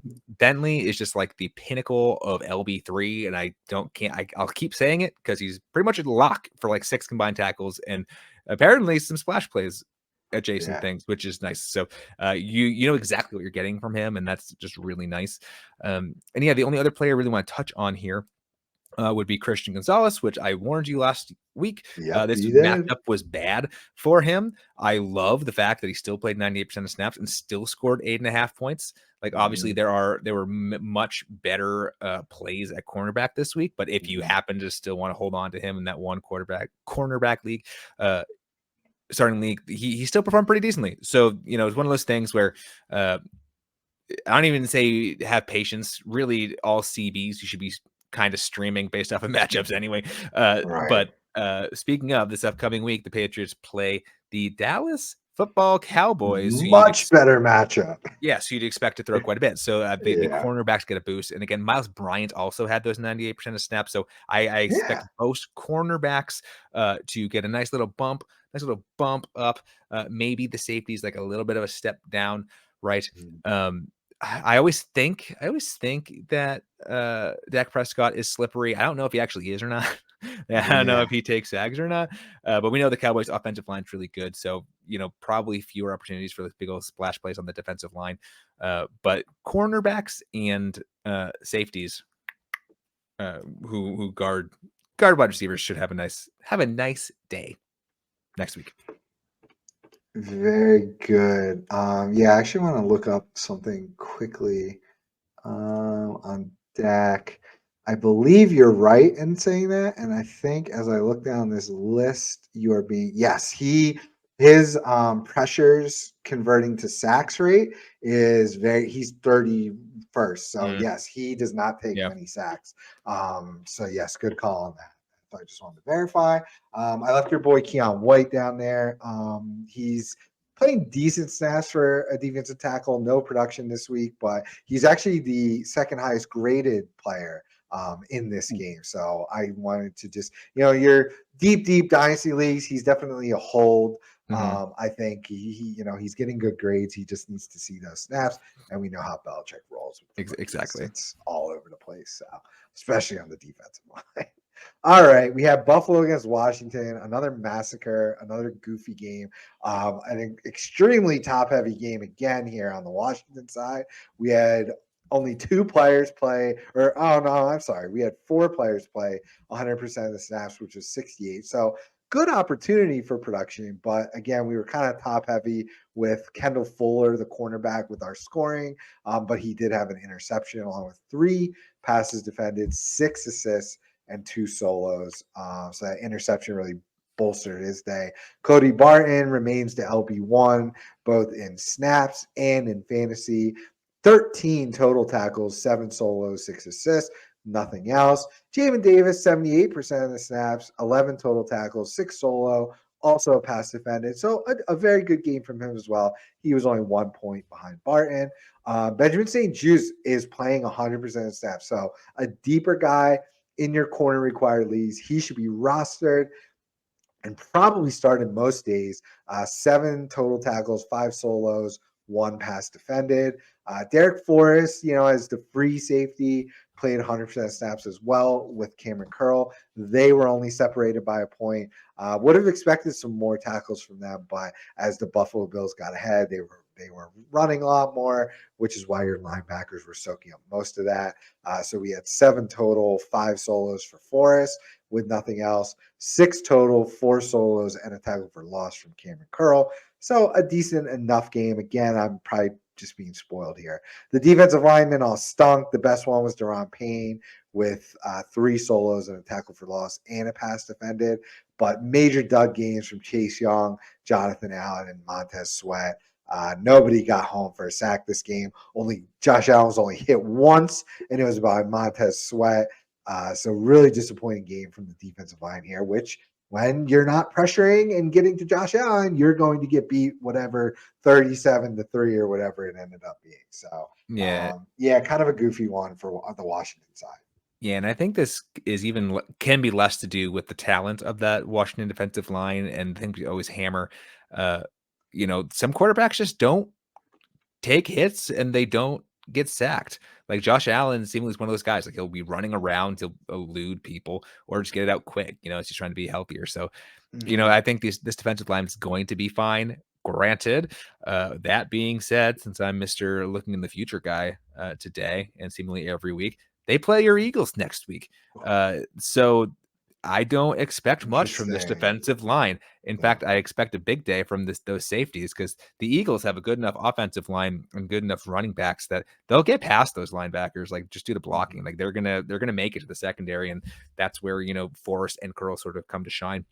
So kind of arrows pointed up for me for them next week. Yeah, really otherwise, like you're playing Cody Barton. If you have him, you don't feel good about it, but like he always produces. Jamin Davis, we expected this to be his defense. Last week it was a bit disappointing. This week, obviously he performed really well, and 78% of snaps is nice. Like that's close enough where I'll roll him out there as my LB4, LB3. Grant, especially against an Eagles team that we expect to move the ball quite a bit. There should be plenty of opportunities for him. Emmanuel Forbes only playing 41%. Did he get hurt or did he? I don't know, but that was definitely a drop. I think probably as the game went on, and there was only 2 wide receiver sets and running the ball a lot. So it doesn't look like he got hurt. So it's a little interesting. I expect he'll see the field quite a bit more against that deep Eagles wide receiver core. But I think you keep the course with the players you like here, and kind of move on from there. If this game is more competitive, Forbes definitely moving down there more. When you have as many turnovers as the Commanders had, your defense isn't getting rest, and especially those big defensive linemen not being able to get rest. Josh Allen does take sacks. He's kind of middle of the pack in converting his pressures to sacks, but not in this game because all the turnovers, no rest for your defensive line. That kind of explains that away. So we'll hop over to the Buffalo side. And again, with a blowout, kind of an odd game. You had Terrell Bernard, man. This is why, you can punt on linebackers sometimes, although we didn't know he was going to be the starter until literally hours before week 1 for the most part.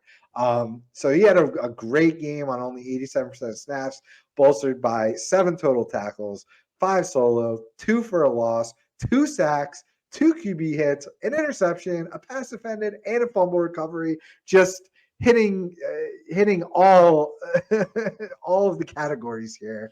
Hitting for the cycle was what I was trying to think of to say for the IDP purposes. I mean, literally notched a stat in almost every category outside of a forced fumble. Insane. So it's just a monster game.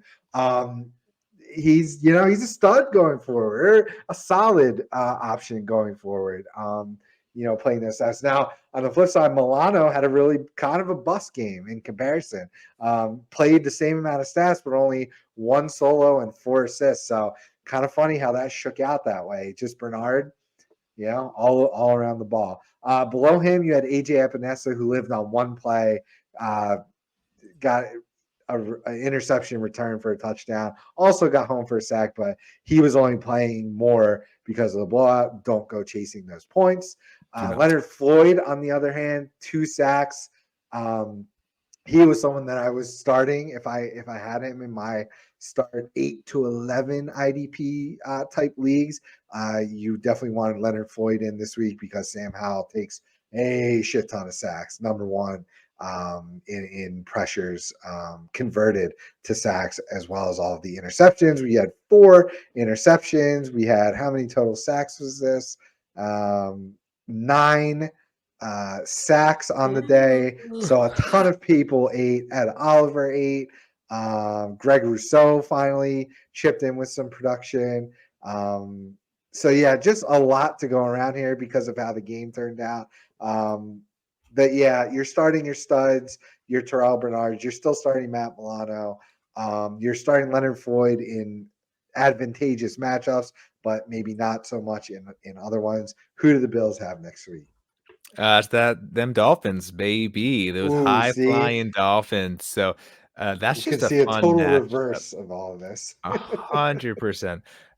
Yeah, that there's not much to learn here. I feel like the Yeah. Bills IDP folks have just generally been down this year. That's just a feeling I have. I don't have any stats to back that up, but in general, I feel like it's been hit or miss with a lot of these folks. Like you Outside the still linebackers, yeah, you you're still want your absolutely Milano, right. you still want Bernard, but I feel like the defensive line just hasn't been as consistent as we want them to Hmm. be. Uh, and the defensive backs, if we're being honest, like I Hmm. hand up, I had Jordan Poyer as one of my sleepers for being an old guy, uh, Right. but just hasn't really lived up to anything. So I'd start. I mean, obviously the play time's there. You like the matchup against the Dolphins, but I'd start just peeking at the waiver wire, see if there's someone a little sexier out there Mhm. to that you can roll out there because especially at this production, it's just not cutting it. Yeah, I think Father Time's catching up to some of these older guys Mhm. finally this year. So and that will happen. So yeah, don't chase Epinesa. Don't Ed Oliver is he's very good. His playing time, 63% was really good this game. He's going to be all over the place. So we've seen his production be lumpy through his career. So maybe chase him, but only in DT required leagues. Greg Rousseau jumped in with it, finally a nice game, but still only 2 solos to go with the sack. Yeah, so yeah, you're very Yeah, right. Outside linebackers, this group is again similar to Cleveland, a very good overall team defense, but your very individual good team players defense. are, Yes. are a little tough. So Right. yeah, all right. We next game is Carolina versus Seattle. We had a lot of snaps to go around here. 79 snaps in play for Seattle, and your guy is killing it now. Devon Weatherspoon. I was kind of a fader, and you weren't, and you win this one. 11 total tackles, 8 solos, and 2 passes defended. Jaron Reed follows behind him at 1.5 sacks with 8 total tackles. So Ooh, a huge game from in a DT required league. You're not really starting him in sleeper leagues, defensive line only, but a really nice game here on 53% of snaps. Jordan Brooks outproduced Bobby Wagner on the day while only playing 80% of snaps. He had 9 total tackles, 5 solo, 1 for a loss, got through for half of a sack and a QB hit. Michael Jackson was the other corner this week. This is why you don't chase Trey Brown. 0 points after being the #1 IDP last week, only 22% of snaps. That's why we don't chase guys like Trey Brown. I think Jul- he got hurt. oh, okay. Well, he still didn't give you anything on 22% snaps either. Yeah, concussion. So you maybe would have had a chance. Uh, but yeah, not great. Not great for you if you Yeah. went and chased. Oops. But again, I don't think these guys that come out of nowhere, he was playing due to someone else's injury last week, Exactly. had a monster game. You don't chase that kind of stuff regardless. 100%. Um, Bobby Wagner, kind of a down game on 100% of snaps, only 5 total tackles, only 3 solos with nothing else. So that was a bit of a surprise. Other than that, what else here? Boy Yeah, Mafe got a Nwosu, sack. 73% of snaps, Yeah, not the best day. no, Draymond Jones only playing 41%, a little very disappointing. disappointing there. It's really only we have him there's a DE, more DT required leagues Yeah, there. yeah. Um, yeah, weird how the linebacker, scoring went out, but like you're gonna be Mhm. just fine if you're playing Wagner or Brooks. Like you're gonna be happy there. Yeah, Julian most Love things. continues to do his thing. Um, yeah, I mean, this is one of those defenses where you kind of know the people that are playing all the snaps, so you kind of just roll them out. Devin Witherspoon obviously is a little more. I'll take the win. Don't get me wrong. I'll take it. A little more matchup dependent, I think. Kind of like Yeah, Christian Gonzalez on the Patriots.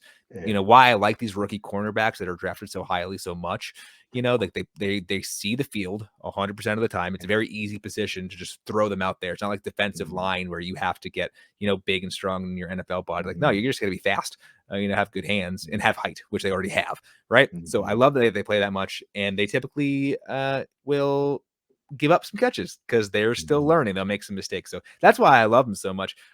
Who are the Seahawks playing next week? I probably already said them. Oh, the Giants. They're playing the Giants. So that's actually a fun. That's if Saquon Barkley's out again. I don't know. I still kind of like it. But no, the Seahawks. You're like, you can probably find better than the defensive linemen at this point. Even with none of them really have elite play time. Boye Mafe only at 73%, Uchenna Nwosu only at 73%. Maybe that was game script. I like some other people being more stable. I mean, Mafe, yes, he got his sack, but he only had one tackle. Exactly. Like there's not a whole lot of floor there for you to be comfortable with. Granted, if you're in leagues where they're relevant, maybe there's not a whole lot of people on the waiver wire, but you just take a little looky-loo. Take a little looky-loo. Daryl Taylor went down, so maybe there's more opportunity there for Mafe. Nwosu usually gives you a decent enough floor, but yeah, kind of a cruddy game. And you definitely want Jaron Reed over Draymond Jones going forward in your DT leagues.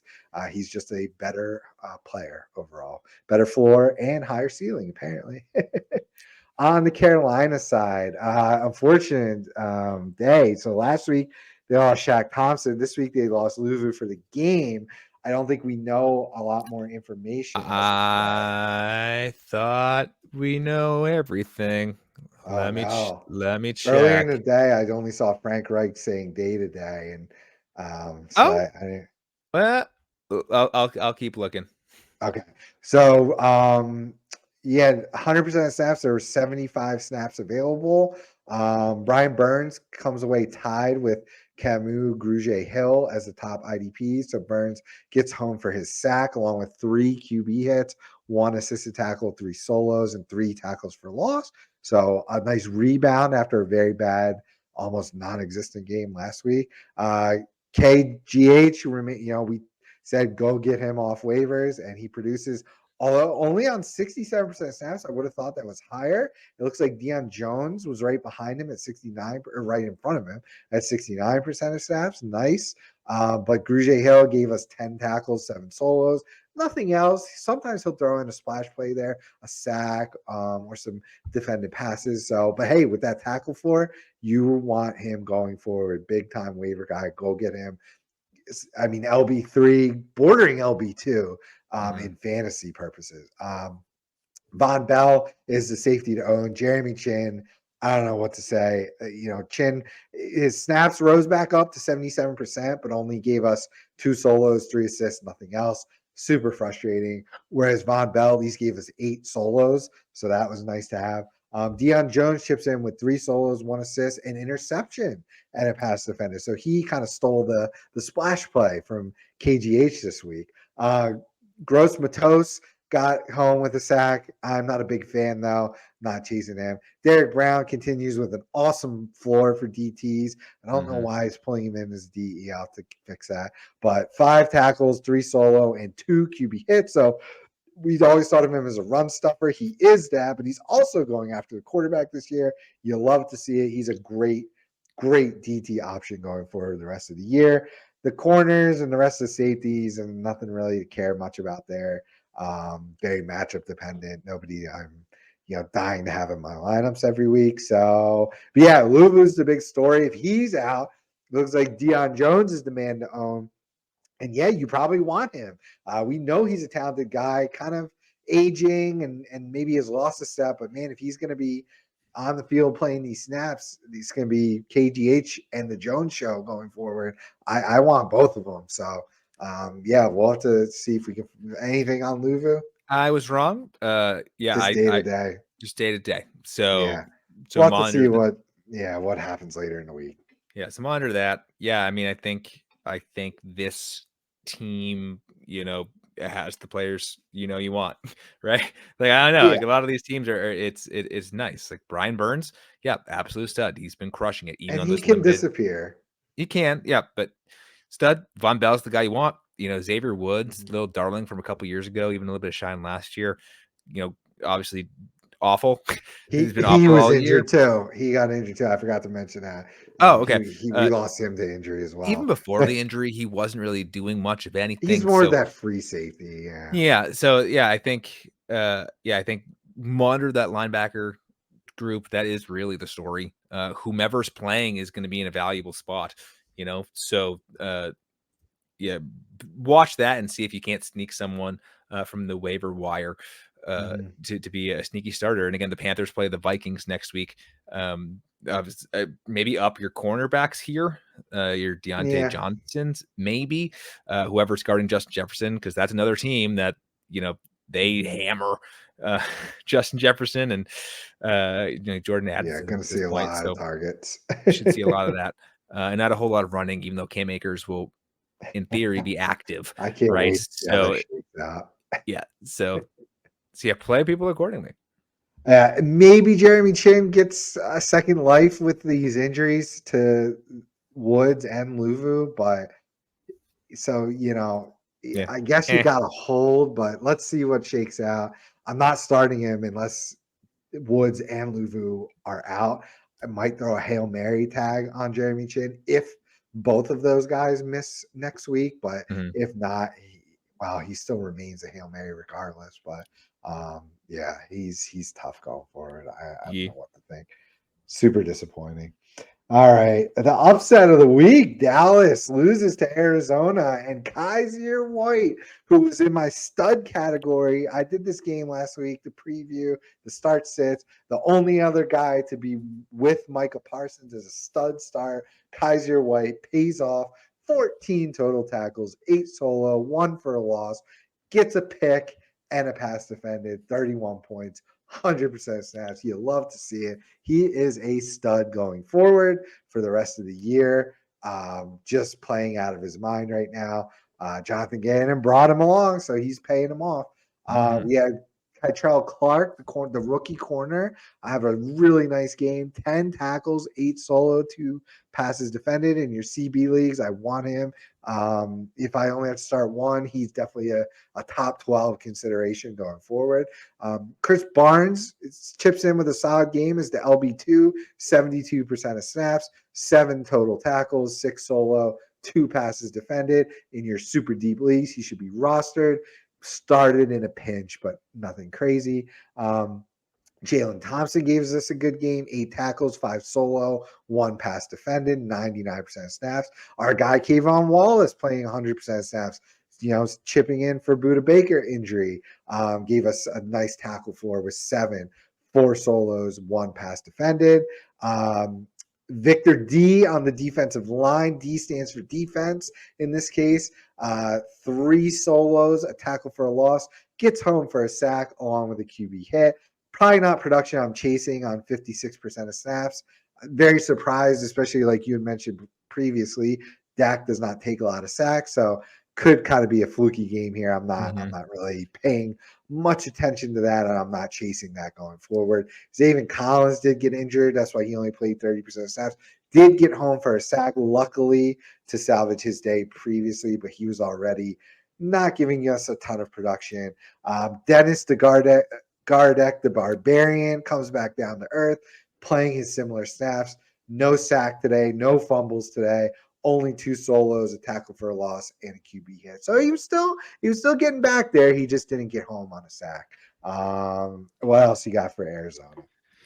Yeah, again, you look at these snap percentages. There's only a few people here you feel fairly Mm-hmm. confident in any given week. It's the White, it's the Clark, it's Jalen Thompson's always out there. It's Wallace, Mm-hmm. Marco Wilson in cornerback required leagues. He's always Mm-hmm. he's always doing really good. I kind of like both of those cornerbacks there Yeah, in Arizona. Chris Barnes kind of came out of nowhere, as you yeah, mentioned from the injury. Kind of journeyman, played for the Packers for a bunch of time. yeah. If he I'm keeps not being really rolled out chasing there, that. like next week they are playing the Yeah. 49ers, which Okay.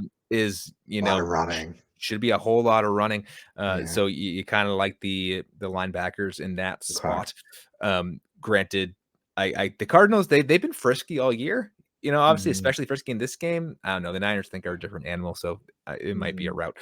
But I think the biggest thing for me is, the people chasing Gardeck the last few weeks. Like, he came back to earth. Like you can have you can get lucky for a few games, but like the numbers end up averaging out. Like people will fall back down to earth. So he's back to not being really relevant. Um, so If it's so not yeah, best ball, if it's not best ball league, I don't want Gardeck. yeah, get him out of there. Yeah, I think there's only those 4 or 5 players on here that you're Yeah. feeling fairly confident in, and I think the rest can be a waiver wire fodder. The other thing I noticed for Andre Charchere, on MFL, he's a corner, but he was basically playing safety snaps. So Hmm. if there's further injuries to either Thompson or Wallace, he could be a cheat code going forward, but only 60% of snaps, so not yet. Again, only a break in case of emergency to more injuries to either of the safeties, but just to keep in mind that could be a cheat code going forward if he should be seeing the field a little bit more. Flipping over to Dallas, not a great IDP game here at all. Parsons salvaged his day with a sack, 5 total tackles, but only 2 solos. Gets his sack, gets a tackle for a loss, gets his QB hit. But DeMarcus Lawrence was the top scorer on only 67% of snaps, 4 solos, 1 assist, 2 tackles for a loss. Also got home for a sack and 2 QB hits. Damone Clark had a decent enough game, 69% of snaps, 9 total tackles, 7 solo, nothing else. Everyone else kind of stunk. I think we were expecting the safeties to give us a good game, and they gave us a handful of tackles each. Nothing else. Donovan Wilson returned to only 52% of snaps and 4 total tackles, 3 solos, 1 for a loss. Vander Esch did play 100% of snaps, but in typical Vander Esch fashion, only gave us 4 total tackles, 2 solos. So OC comes back down to earth with no sacks. Did have a tackle for a loss, but only 1 solo. Nothing else really to write home about here. Very bad IDP game. Arizona was just pretty much imposing their will on the Cowboys. Pretty crazy. Yeah, pretty gross game. Not a whole lot of snaps for any of those, Uh-huh. volume stats as well. With Jaron Curse 100%, 61 snaps. So I guess it's kind of average, but I don't know. Yeah. It's just a kind of a gross game the entire Weird time. game. Yeah, obviously you love to see Parsons continue to do it, especially since you've been Mhm. fading him all year. Every time he gets a sack, I feel a little joy inside. Uh, but yeah, you want to see more of a tackle from him. But again, you're playing him, right? Like you're playing him. Yeah, Uh, of Next course. week, the Cowboys play my Patriots, who the Ooh, Jets have a very similar defense in to the Cowboys in the sense true. of like insanely good defensive line. I would. Especially with the Trayvon Diggs injury, not that he was the best cornerback, but he was a pretty decent cornerback. Mhm. The I'm interested to see, since the Patriots are so game dependent, how they're going to attack this team. I expect quite a few like short passes, try Mhm. to run it up the gut, kind of like what they did against the Jets. And if you remember from a few minutes ago, when we talked about the Jets, you noticed that really only Jordan Whitehead had a huge game, sort of Mhm. in that safety spot, tackling pretty decently. Everyone else has been more average. So I don't know if because the Patriots just kind of do a bit of everything. I don't know who you Mhm. fade or who you really trust, other than like the big names. Like you're obviously playing Parsons next week. Like you're playing uh, uh Hooker probably. Maybe Leighton Vander Esch, but like other than that, I don't really know who else is going to really go off. So might be a Yeah. decent week to fade because the Patriots, you don't really know what you're going to get. But the Patriots offensive line can be some trouble. So you might also see your DeMarcus Lawrence and Micah Parsons have a huge day. Yeah. All right. I like it. We go to another blowout now. Chicago gets blown out by Kansas City. No Nick Bolton. So we're gonna have to keep our eye on, hopefully he returns. But of course, that meant Drew Tranquil comes back into the fold. 82% of snaps. A decent enough game. Only so he had 8 tackles, only 4 solos, got home and split a sack with George Karlaftis. That really grinds my gears. I would love to have had George take that full sack away from him, but and 1 QB hit. So nah, and that was the top scorer. So again, due to the blowout and just Brutal. an inept offense, you did not have a lot of production here. Trent McDuffie comes in next. Michael Dana gave a solid game getting home with the sack, but only 57% of snaps. So again, you're kind of meh. I don't know if you're chasing that. Mike Edwards picked off a ball, but only 41% of snaps. So a lot of fluky stuff here. Leo Chenal plays 67. I would have liked to have seen him play more with Nick Bolton now, but unfortunately they gave it to Tranquil. Willie Gay was only out there to 41%. So has he lost his LB2 job to either Tranquil or Chenal, who were both out there higher than him. Or Chris maybe this Jones. is the game that you don't want to be played because there was a blowout. True. Maybe they were saving him. Yeah, right. Yeah, that very well could be the Maybe, case. maybe. You're It's hard to very learn right. stuff from these types of blowouts, man. It's tough. Exactly. Chris Jones salvaged his day with a sack, but gave you basically nothing else.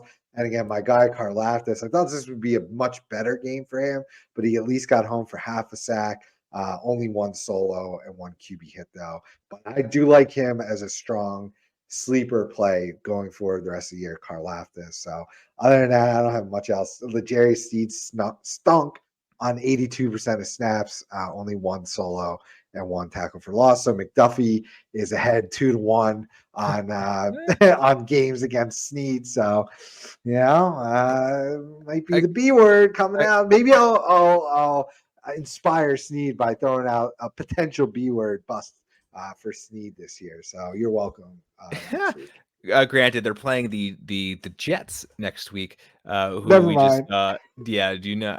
I would fade these cornerbacks if you can against that Yeah. Jets team with Zach Wilson at quarterback. I don't. I mean, I think McDuffie's doing really well, right? And Yeah. Snead has, he had a huge week last week, so I don't know if I'd throw the B word out on Snead just yet. Just matchup wise, like we know the Bears do not throw a whole lot. Yeah. Like that's just not who they are. So we could have told. I'm Right. impressed McDuffie did this much, to be I honest, know. against that team, which I guess it wasn't that much, 5 combined.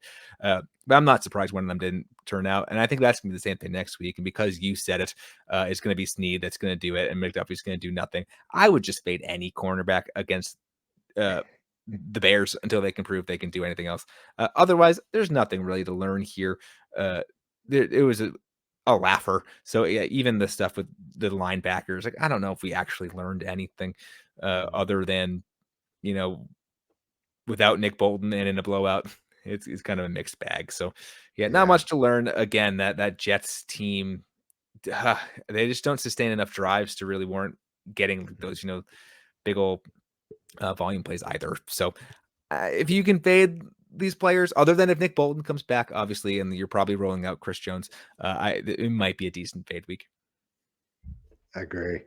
The most important thing is we know that Tranquil is the Bolton handcuff, basically. Correct. On the Chicago side, TJ Edwards now goes ahead 2-1 on Tremaine Edmonds. So he had a really nice game. Also chipped in on special teams with a tackle. So he had 17 total tackles, only 6 of them solo, 2 for a loss. But hey, 17 tackles, you're not really going to scoff at that. Terrell Smith is a name of a cornerback for the Chicago Bears. Had 10 total tackles, 7 solo, 1 for a loss, and 1 pass defended. Jack Sanford, Undertaker gif. Undertaker rising out of the casket gif. Picks off Patrick freaking Mahomes. Did only play 32% snaps, so not a true Undertaker re-rising, but very nice to see his name up there still for best ball holders or deep dynasty holders for Sanborn, even though you didn't start him this week. Only 3 tackles, 1 solo. So living off the pick. Jalen Jones had a decent game, 6 tackles, 5 solo, 1 for a loss. Tremaine Edmonds, 8 tackles in total, 4 solos, nothing else. Kind of a dud game, only played 73% of snaps. So they took him off the field versus TJ Edwards. They left on for 97%. So playing the money, the man they gave the money to, they said, hey, we're getting blown out. You come off the field. Unfortunate for us IDP players, but hopefully that just means he'll have a nice bounce back game next week. Brisker, 99% snaps, but only 11 fantasy points on 7 total tackles, 4 solos, nothing else. Very disappointing.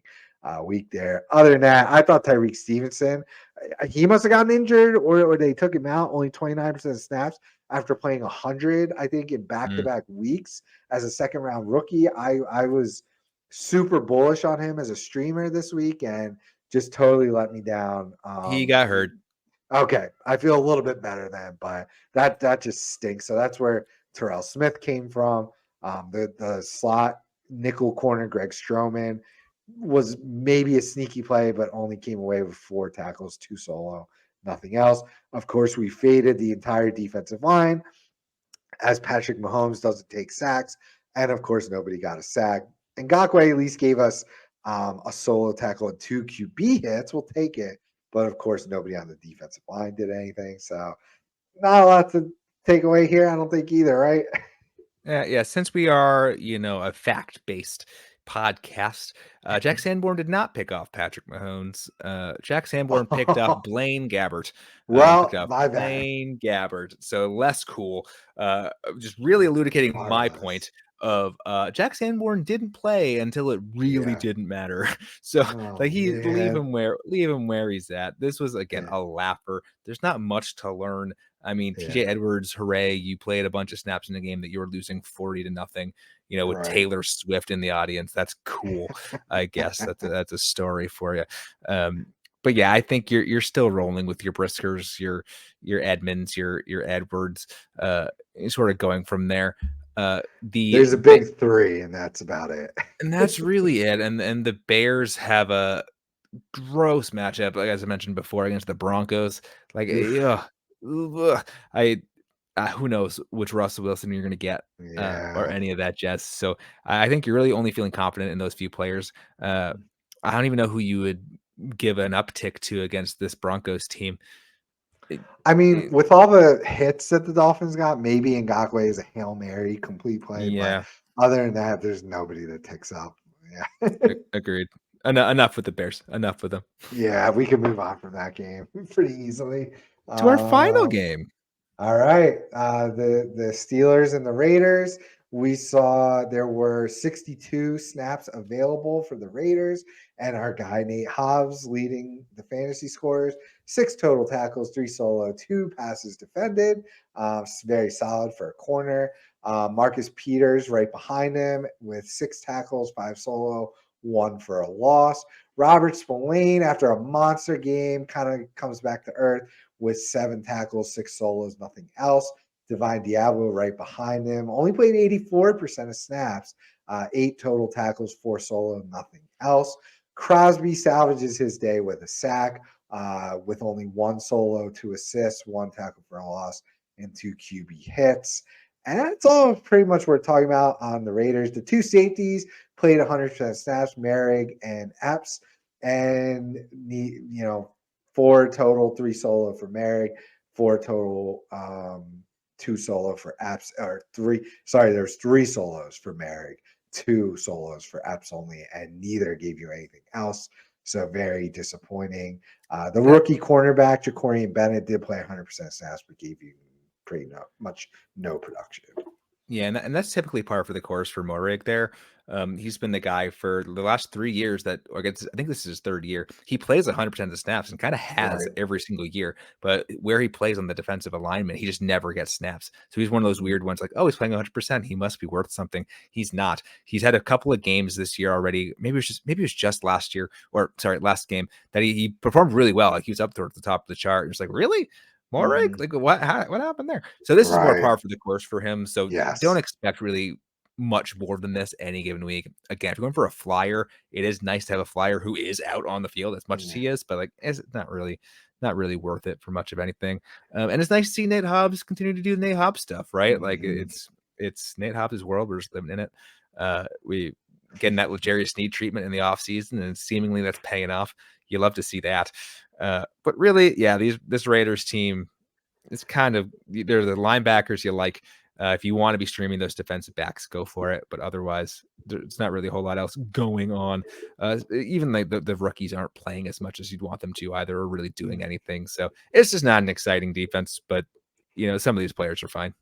This is the big four. It's Crosby, Hobbs, Spillane, Diablo. That's all we care about. And they Yeah. did fine. They're going to have big games. They're going to have fine games. And that's kind of just is what it is. And Raiders Chargers next week. So I think those defensive backs, namely the cornerback, should have a Yeah. really nice day as well. Hobbs, baby. Another Yeah. big, So yeah. See keep if he keep can riding. put the lid on Keenan Allen this week. On the Steelers side, we had a monster game, but not from who you would expect.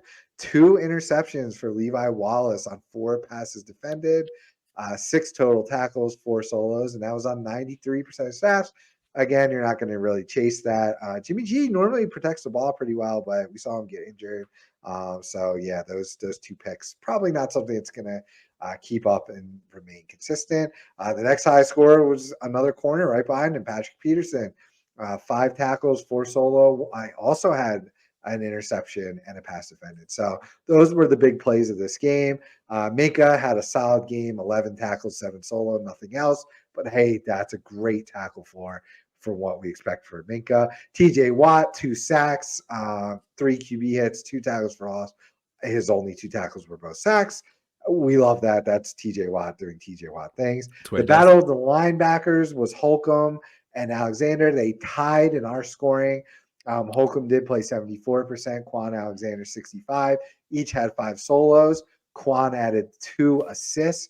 Cole added a tackle for a loss. Quan had a QB hit, and Cole had a pass defended. So kind of some really decent production there. We'd love to see those tackles tick up a little bit, but hey, they're chipping in elsewhere. We'll take it. And beyond that, I don't really have much that I care about in this game. Highsmith with a dud, only 2 QB hits, and that's what you're going to get from him sometimes. Yep, that's just it. Yeah, and back to the linebackers. I don't love the Mhm. snap percentage either for either of them. They I seemingly know. are taking this platoon approach.